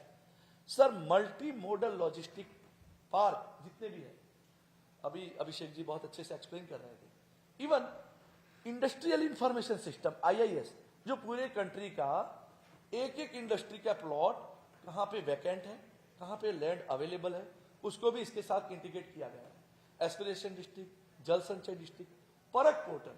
सर गुजरात में एक बहुत अच्छा एनालिसिस करके हमने पोर्टल पे दिया है, परक पोर्टल कहां कहां कितनी लेबोरेटरीज अवेलेबल है डिस्ट्रिक्ट के लिए। तो राजकोट में 5 लेबोरेटरीज अवेलेबल है, जामनगर में एक भी नहीं है। ऐसा कैसे हो सकता है सर? सर गति शक्ति में तो ऐसा पॉसिबल ही नहीं होना चाहिए।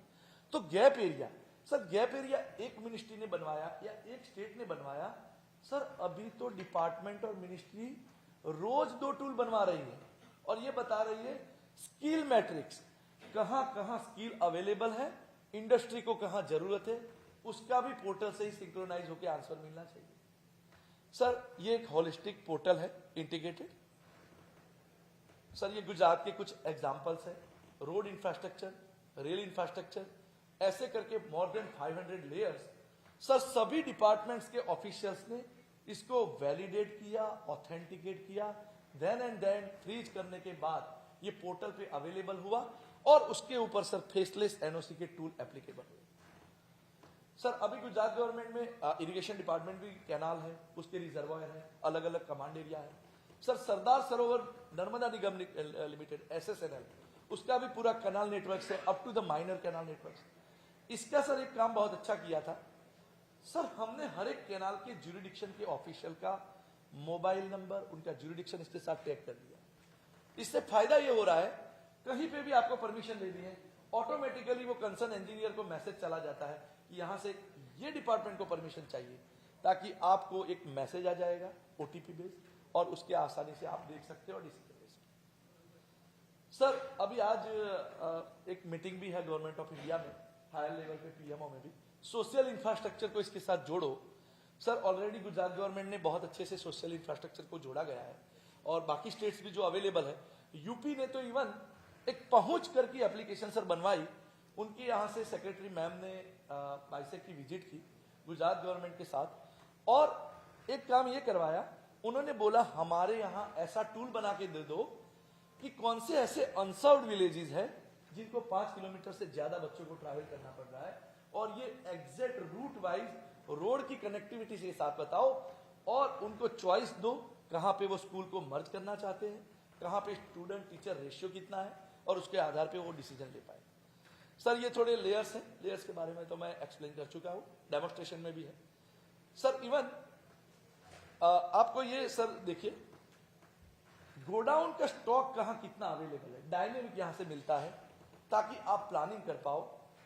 सर गुजरात गवर्नमेंट में 2 साल पहले जितने भी टेका का भाव और वो भी जो भी अवेलेबल होता है, तो वहां ऐसा होता है आपके पास स्टॉक बहुत है, स्टॉक को कहां रखोगे, उसके लिए गोडाउन में कैपेसिटी इतनी नहीं है। तो सर इस पीएम गति शक्ति के माध्यम से ये भी प्लान कर सकते हो कि कौन से नियरेस्ट गोडाउन ऐसे है जहां पे आपको उस स्टॉक को रखना है और नियरेस्ट फार्मर कहां से आए और अपनी जर्सी या जिसको भी वो अलर्ट करना चाहे वहां डाल सके। सर इवन एनआईपी के जो प्रोजेक्ट्स है ऑलरेडी मैं एक्सप्लेन कर चुका हूं, नेशनल इंफ्रास्ट्रक्चर पाइपलाइन। सर इस तरह के टूल बन रहे हैं। सर कहीं पे भी पोर्टल पे आपके पास खुद का केएमएल फाइल है, अपनी खुद की शेप फाइल है, या अलाइनमेंट ड्रॉ करना चाहते हो, डीपीआर कोई बनाना चाहते हैं यूजर, या पोर्टल पे वेब पोर्टल पे कर सकते हो। सर जैसे ही वो ऐड करेंगे, ड्रॉ करेंगे पोर्टल पे, ऑटोमेटिकली की कनेक्टिविटी वाले जितने भी पैरामीटर्स है लेफ्ट साइड वो ऐड हो जाएंगे, मल्टी मॉडल कनेक्टिविटी। और नॉट ओनली दैट, वो अलाइनमेंट को मिट्टी कहां से मिलेगी उसके लिए अमृत सरोवर को भी इसके साथ इंटीग्रेट कर दिया है। सर जैसे ही यहां क्लिक करेंगे, कौन सा अमृत सरोवर इसके पास में है, with in 5 kilometre radius, with in 10 kilometre radius, और वो सॉइल टाइप क्या है, ब्लैक कॉटन सॉइल है, उसकी जरूरत कहां पड़ेगी, उसको कितना वॉल्यूम्स है, उसको आप रीयूटिलाइज कर पाओ। सर इस तरह के पोर्टल डीपीआर के लिए बन रहे हैं। सर आप सबने न्यूज में अभी रिसेंटली सुना होगा, तारंगा टू माउंट आबू पहली ये जो डीपीआर बना रेलवे के लिए। सर मिनिस्ट्री ऑफ रेलवे ने ये जितने भी उनके अलाइनमेंट है, डीपीआर है, अक्रॉस द कंट्री बनवाए हैं। अभी राइट नाउ 130 अलाइनमेंट डीपीआर के सर लास्ट 2 मंथ के अंदर उन्होंने यहाँ पे आके अपलोड कराया है पोर्टल के अंदर। और उसके अंदर के जितने भी मॉड्यूल्स है सर, प्री कटिंग ले लीजिए, लैंड एक्विजिशन ले लीजिए, फॉरेस्ट, वो सभी का मॉड्यूल से ही हमने आंसर दिया है सर। और जितनी भी बार वो आते गए उनसे हमने नॉलेज इनपुट लेते गए और इस पोर्टल के टूल को हम एनरिच बनाते गए। सर इस तरह के मॉड्यूल बनाए हैं ministry of road and transport. यही टूल सर सेम हर एक स्टेट के लिए अवेलेबल है, हर एक स्टेट के लिए आज की डेट में अवेलेबल है। सर उनको अपना अलाइनमेंट ऐड करना है, जैसे ही अलाइनमेंट ऐड करेंगे ऑटोमेटिकली वो जितनी भी यूटिलिटी शिफ्टिंग करने की जरूरत है वो ट्रांसमिशन टावर से सिलेक्ट कर लेगा, लेटीट्यूड लॉन्गिट्यूड कौन से विलेज में है, रिपोर्ट जनरेट कर देगा सिस्टम।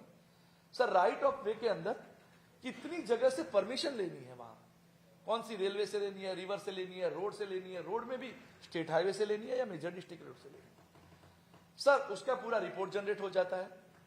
और लैंड एक्विजिशन मॉड्यूल, सर आज कंट्री में इतने ग्रीनफील्ड कॉरिडोर बन रहे हैं, आप जानते हो सर, उस एक अलाइनमेंट को with in a fraction of second ये आंसर देता है सिस्टम। विद इन ROW कौन से खसरा डिटेल ऐसे है जिसको हमें लैंड एक्विजिशन के लिए अप्लाई करना है। सर इवन इंजीनियरिंग पॉइंट की बात करें तो कटिंग फिलिंग मॉड्यूल, ROW के अंदर कितना कटिंग जाएगा, कितना फिलिंग की आवश्यकता है, और वॉल्यूम हमने सर उनका सर्वे किया था, उसके साथ इसको वैलिडेट कराया। सर 98% एक्यूरेट है, इसका मतलब एस्टिमेशन के लिए तो बहुत है। तो इस तरह के टूल इसके अंदर इंटीग्रेट किए हैं। ये 3D भी फॉरेन की कोई टेक्नोलॉजी नहीं है, ये इन हाउस ओपन टेक्नोलॉजी से बनाया है। सर एक दो और एग्जांपल देंगे हम, ये गुजरात का एग्जांपल है लेकिन हर एक स्टेट के लिए टूल बना दिया है। सर फाइबर ऑप्टिक्स का जितना BBNL का नेटवर्क है, BSNL, BBNL, TCNL, रेलटेल, हर एक लेयर्स को इसके साथ इंटीग्रेट कराया और उन्होंने हमसे इस तरह का एनालिसिस कराया।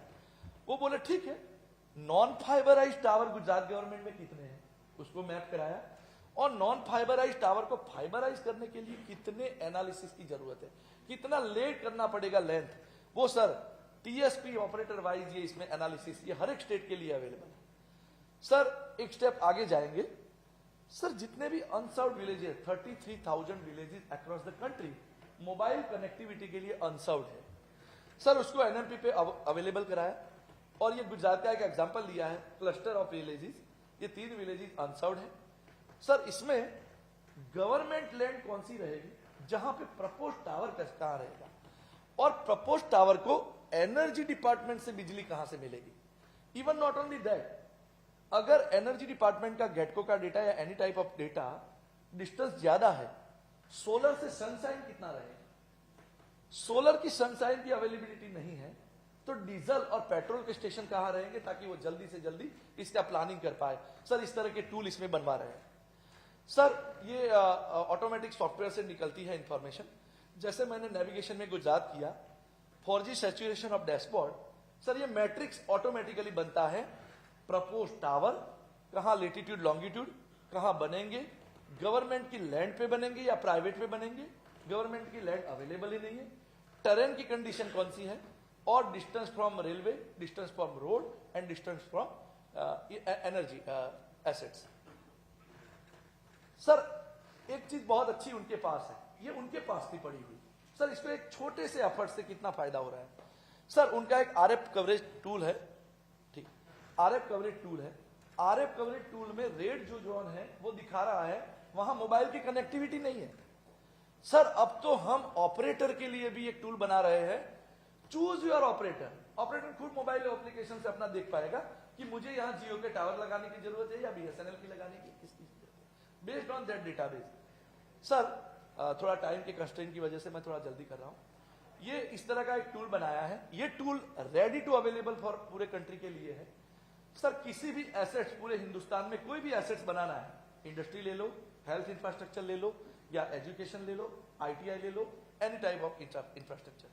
सर पहले सिलेक्ट करना है गवर्नमेंट लैंड, एरिया का एक स्पेसिफिकेशन देना है कि कितने एरिया की लैंड चाहिए।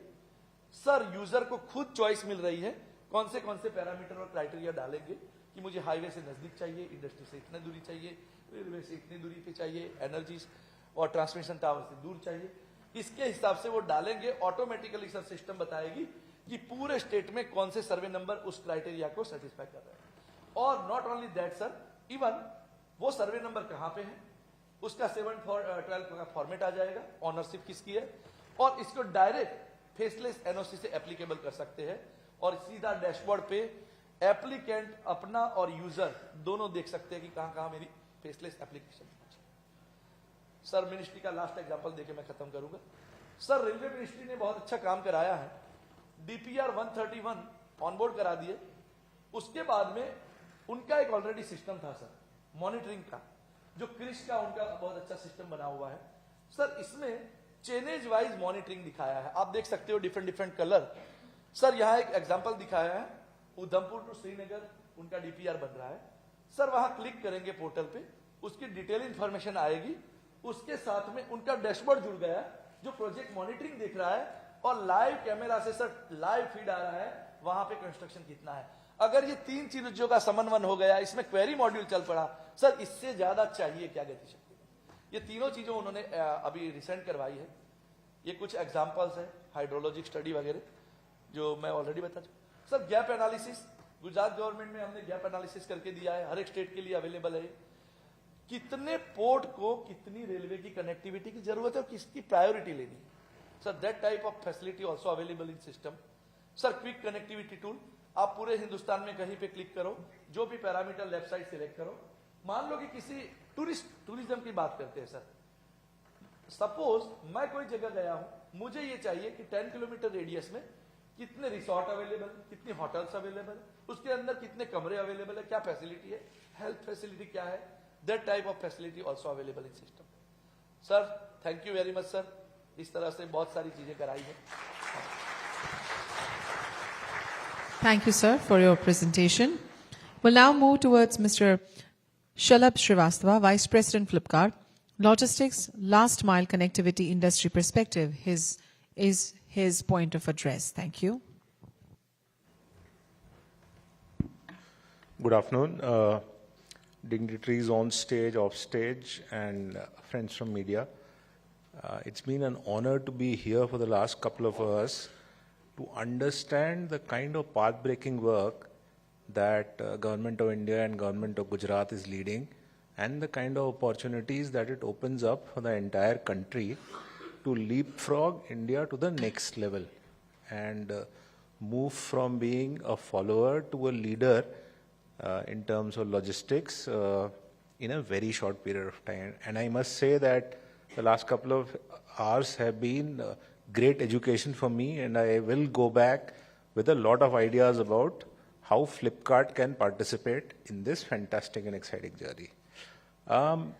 So before I get on to last mile and talk a little bit about what it is, what are the challenges that we face, what are the overlaps with Gati Shakti, and what are some of the perspectives of last mile, which we can add on to all the stuff, good stuff that we have seen so far. Just want to tell you that Flipkart is fortunate to be present in Gujarat in a big way, right? We have got a fairly large footprint over here. We have got 3 large warehouses over here and close to 100 last mile hubs. And overall, we give, if we include direct and indirect employment, we give employment to more than 180,000 people. And we look forward to continuing on enhancing this journey. We also have our largest marketplace seller base over here in Gujarat, right? More than 50,000 sellers. And through the portal, they get an opportunity to market their goods to people across India. And we are very, very proud of that fact. Now, let me come on to last mile and what is last mile, right? So, last couple of hours, we have heard some very interesting discussion around where India is in terms of, let's say, logistics cost per GDP. We are at 14%. Whereas US and Europe, they're close to 7 or 8%. And unless we bridge that gap, our dream of becoming a logistics superpower and a hub will not really materialize. So let's track the journey of a shipment, right? Let's say a shipment has traveled over high seas. It has moved on to rail. From there, it has moved on to road, and it has reached a city. Ultimately, it has to be delivered to end customers like you and me, and that very simply is what we call last mile. And in this entire journey, if we are to look at which is the highest cost part of this entire relay race, it is actually last mile. And it is expensive because it is the most disaggregated part of the entire shipment journey. And hence, if we have to make this vision of Gati Shakti come alive, this vision of becoming the lowest cost and highest reliability supply chain, then we need to solve for last mile logistics as well. Now, what is last mile and what are the kind of challenges that we face? One challenge and opportunity in India is the scale that we need to solve for. For example, in a city like Bangalore, there will be lakhs of people who would be ordering on Flipkart and would be expecting a very short turnaround time for their shipments, right? Most of them would be expecting that their shipment would be delivered within 24 hours or 48 hours. To be able to service that demand in a cost-effective manner, we need to have fairly sophisticated systems which will help us understand demand and plan for that in advance. So we require tech, big tech, right? Second aspect is that we need urban infrastructure to be able to reach customers in a short and defined manner so that we are able to fulfill their requirement of speed and accuracy. So we need urban infrastructure, right? Good roads within cities, uncongested roads. Third, we need people who does this, right? Contrary to what a lot of people believe, drones are not being used in last mile, at least so far, in terms of shipment delivery. It is ultimately a people game, right? You need lakhs and lakhs of people who have the ability to converse with our customers, who are respectful, and who have a hunger of making a living, right?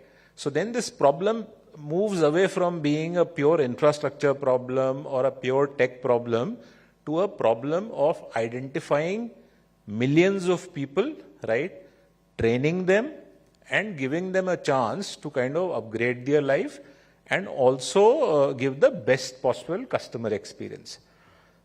Now, India is a country where, if I tell you that one of the biggest problems that we face while we run our business is to find trained people who can do these specialized jobs for us. As a result, the biggest opportunity and challenge that we have, right, from a logistics perspective, from fulfilling customer expectations perspective is find people, train them, understand them, take care of them, retain them, and help them make a living. So this is one aspect where which opens up areas of collaboration between private sector and government.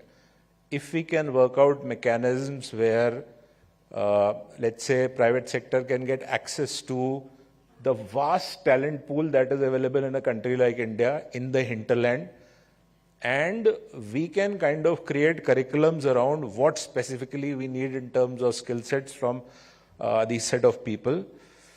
This will be a win-win for all.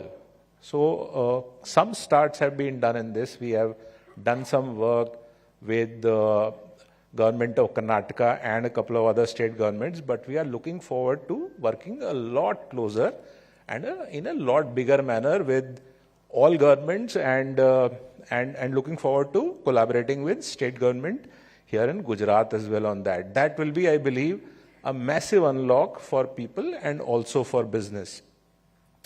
The second aspect that I would want to talk about, and that is linked to people again, is that we give a lot of focus on what customers want, right? So you are a bunch of people here, I'm sure, would be customers of Flipkart, and we treat customers as gods, and we take whatever we promise to customers very, very seriously.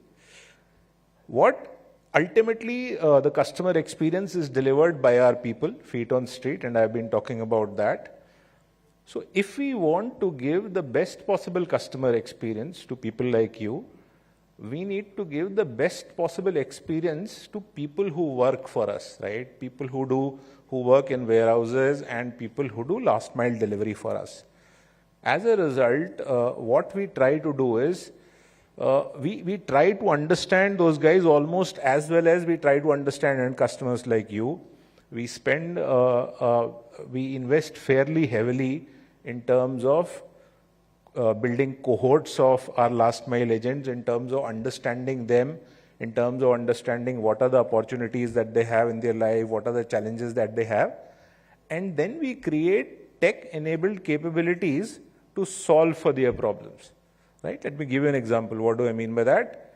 A bunch of these guys are either unbanked or underbanked, which means that if they fall on bad times and they want a loan for something, either they will not get that loan or they will get at an interest rate which will make their problem worse rather than solving it.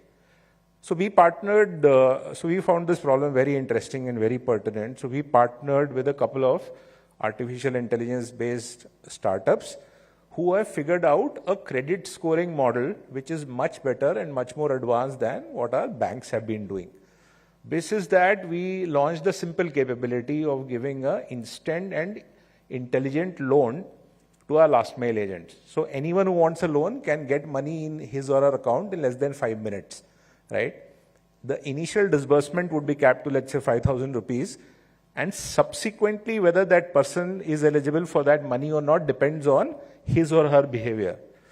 And what was astonishing for me was that this program has been live for close to 2 years, and the delinquency rate in this has been 0. So that kind of told us that if we do what is right for people, and if we use technology to kind of keep improving it, the results can be fairly spectacular. And the downstream goodness of this has been that these people have stuck around with us, and these are the people who provide the best experience to end customers like you. So that's our focus. That's been our focus in last mile. To summarize, the areas where we would want to collaborate with the government are some aspects of urban planning, right, which is very, very important from the infra pillar which is required for last mile. And the biggest area that which opens up for opportunities of collaboration is people, which is sourcing the right talent, especially from hinterland of India, getting them e-commerce ready or logistics ready, upskilling them, which will help them get ready for not just a job with Flipkart, but which will set them up beautifully for the rest of their lives. Because once they learn these skills and once they work with us for a couple of years, they will never found a shortage of jobs or productive work. That's what I had to share with you. It's been an honor being here, and I look forward to continuing on this journey. Thanks a lot. Thank you so much, sir, for sharing your experiences with Flipkart and with the government. I now welcome Mr. Vikram Jaishighani, MD and CEO, Adani Logistics Limited, to talk about Gati Shakti ramping up logistics efficiency. Distinguished guests, I do share, I'm aware that I'm standing between you and the lunch. You should have been finishing lunch and, so I won't take much time. I'll be well within my time, and I think first of all, game-changing, really privileged to be witnessing in our lifetime this kind of a game-changing Gati Shakti master planning. We thought that how is it going to fructify? How is it going to be actually launched on the ground? Really amazed to see the speed at which this whole thing is getting launched. And kudos to the Gujarat government for being first on the block, not only in coming out, taking off from the master planning activity, launching its logistics policy, and then actually going on the ground towards the first phase of implementation. Yeah? So the stage is set for the private sector, for all the people to really take advantage, piggy bank, complement this whole Gati Shakti launch and the national logistics policy. And we in Adani, who pride ourselves to be nation builders, are not going to be far behind. We are going to be very much ahead in this game, complementing the government in the nation building activity. And therefore, I will take a few minutes to explain our vision of what in Adani we think we should be doing and we are in the process of doing to fast forward and accelerate this journey of logistics and even try to kind of achieve the objective much before 2030. I think 2030, with this speed of implementation, we should be leaders in the globe, just not catching up. Yeah. Adani Ports and Logistics commenced its journey as a port company. Our first venture into this whole sector was coming up with the Mundra port. Very soon, we launched when we have completed the string of pearls, and today we are sitting over 15 ports, going from West Port to the East Port, practically catering to about 25 to 30% of the nation's exim cargo that we handle for the nation. But I think quite significantly, as we saw the intent of the government to kind of fast forward the logistics landscape in this country, come out with this game-changing Gati Shakti, we also changed our aspiration big time. And now, we don't tell our stakeholders that we are a port company. If you see our annual report and if you see our positioning today, we say that we are a transport utility company. And ports is nothing but a small subset of this entire transport utility chain that we are setting up with amazing speed and growing leaps and bounds in its implementation. What do we mean by transport utility company? We're talking about end-to-end logistics. We're talking about people having seamless logistics experience, not going through multiple agencies. And we have constrained our factors just to being infrastructure players, just to provide world-class infrastructure right from the port to the customer gate. And therefore today, along with the ports, we are already owning about 9 multimodal logistics parks in the country, and very soon in the next 2-3 years we should go up to 15. We are running about 52 container trains. We are running 27 bulk trains, and in the next 5-6 months this should go up to 70 bulk trains. We are the largest logistics, storage and logistics for the grain sector.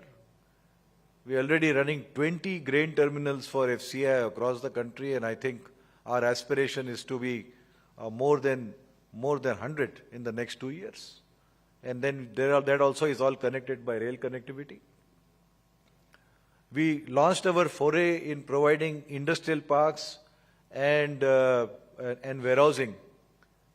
We were not big time into warehousing. But as I speak today, our announced stated aspiration is to provide more than 60 million square feet of warehousing in the next 3.5 years. And then we realized something is still a piece, something is still missing in this entire logistics value chain. And then we announced our foray into the trucking sector. And we said that in line with our green vision of deriving logistics efficiency and becoming a green and helping the country to becoming green, our stated objective is to make entry via the electrical trucks, bring more efficiency, bringing more electrical infrastructure in these wonderful highways and these networks that we are putting up. So, and then we also acquired our airport, and we said that today we are truly an integrated multi-modal logistics player. And this wonderful policy and the platform that has been inaugurated gives us the opportunity to seamlessly integrate our airport system, the port system, the multimodal logistics parks, getting the right train structure, building industrial parks and warehousing, and then to provide the state-of-art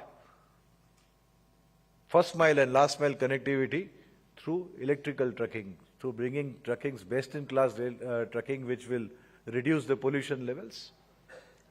On a very macro level, what are we trying to do in Adani Ports and Logistics? We are trying to take advantage of this policy, piggyback on this policy, and make 2-3 big shifts which is causing the distortion in the cost. Why is this cost high? Why is this cost at 14% GDP? Okay. There are 2-3 big distortions. Number one, because of the lack of infrastructure, we do not have the right mode of transport. Okay. Today, if you see, most of the transport in the country is happening through trucking. Trucking has its own plane in the logistics ecosystem, but typically the rail coefficient, which in JNPT is about 14, 15, 16%, in Mundra it is about 27, 28%. Even Indian Railways in its game plan has published that this has to go to beyond 40%, 45% for us to be a cost-optimized logistic provider. So that's the first objective that we are going to achieve in this big scheme of things, using, taking advantage of the national logistics policy and the master plan to correct this imbalance. That's the first big thing that we are working very aggressively and very confident that we will make this shift happen through building the infrastructure at the right place and giving the right multimodal activity. The second big shift which has to happen and will now commence, I'm very confident, is increasing the container coefficient in the country. We just heard the earlier speaker talking about how important it is to RFID and put the RFID network tag on the container and keep tracking the containers. But the first big thing is this the optimal logistics network, right? Today we are at about 5%, and 5% is definitely not the logistics optimal network over here. With this change and building the right infrastructure, this has to now grow very aggressively. This has been stagnant for the last many, many years. Now, pretty confident, Adani Logistics and Ports and Logistics is very confident that this will now get the necessary impetus to take it to 10%, 15%, thereby bringing the optimality in the logistics cost structure and all. So this is one dimension of increasing logistics efficiency. The other two dimensions, people have already spoken about it.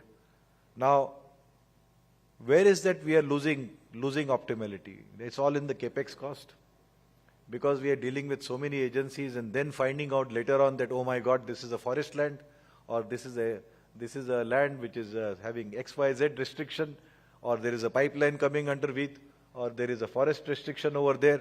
For some reasons or the other, these are delaying the project cost. Single window clearance will get us that advantage. Seeing these constraints well in advance at the project planning stage will give us the advantage. And therefore, the logistics capex cost, which is a very key determinant of the logistics cost, and the speed of execution, the timeliness of the execution, will then enable us to up the game and meet the stated objective of the national logistics policy. More important, as various states have embarked on their statewide national logistics policy, this is now the right time to collaborate when private sector is seeking investment into a strategic land parcel, he has to be supported by commensurate utility support from the state government. You can't go away, take a prime piece of land, and then you find that there is no approach road, and there are end restrictions in the approach road, or the rail line is not going to come over here because it is slated to go somewhere else.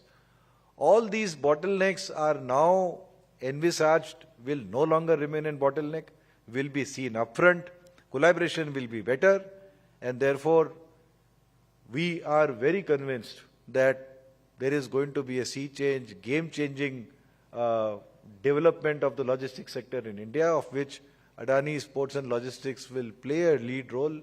It's a stated objective of the company to accelerate this journey and play a lead role. Just to, before winding up and breaking up for lunch, just to give you a brief outlay of the projects that is going on currently only in Gujarat. We just commenced our multimodal logistics park in Virochand Nagar, Sanand, which is 1400 acres. The first phase of 300 acres where construction is going on in full swing will be up and running by April time frame. I think another 7 months and we should be up and running with the first double stack terminal out there with complete connectivity to the Mundra port double stack. Last mile, first mile again will be provided by our company, and with a seamless corridor, air corridor into the Ahmedabad airport, thereby making it the first largest truly multimodal logistics park with air, rail, road and port connectivity in the country. This is not a dream. We just have to wait for 6-7 months for us to see this game-changing thing which is happening right a few kilometers away from Ahmedabad. Just on 1st October, we took over the Nauka terminal in Vapi, which is the Tum. It's a very strategic terminal which will connect the JNPT port and the Hazira port, and Hazira port will obviously have very strong rail connectivity, which is a plan that this company has very openly stated.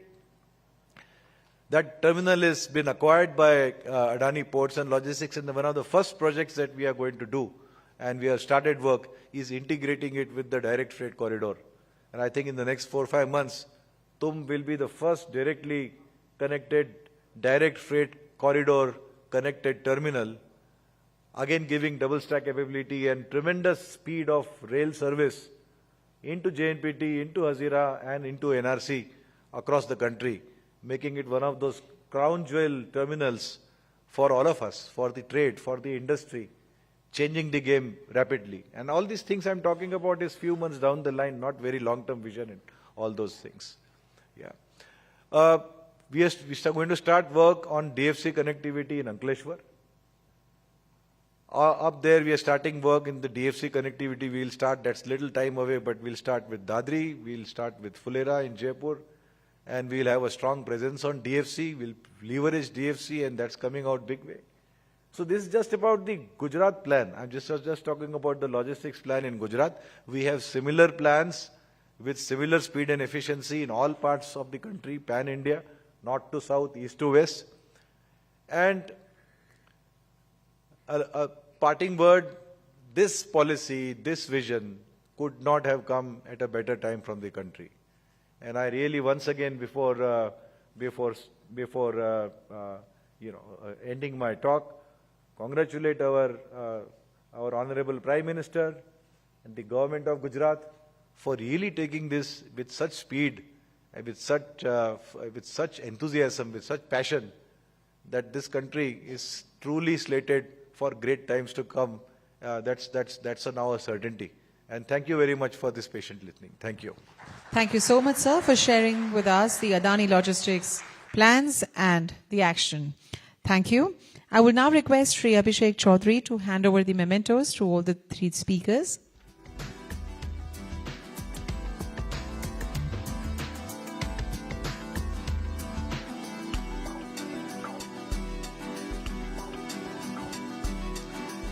Thank you.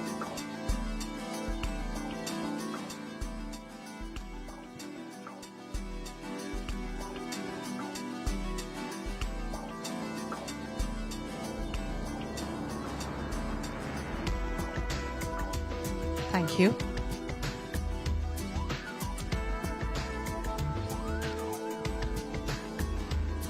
We'll request Shri Pranav Nanda, Senior Manager of Projects, GIDB, to kindly present a memento to Shri Abhishek Chaudhary.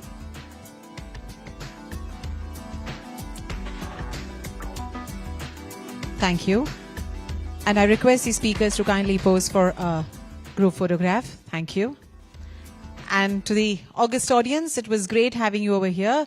You were very much obedient and wonderful audience. You can clap for yourself and you can join us for the lavish lunch. This is Dhwani signing off. Stay safe, stay healthy.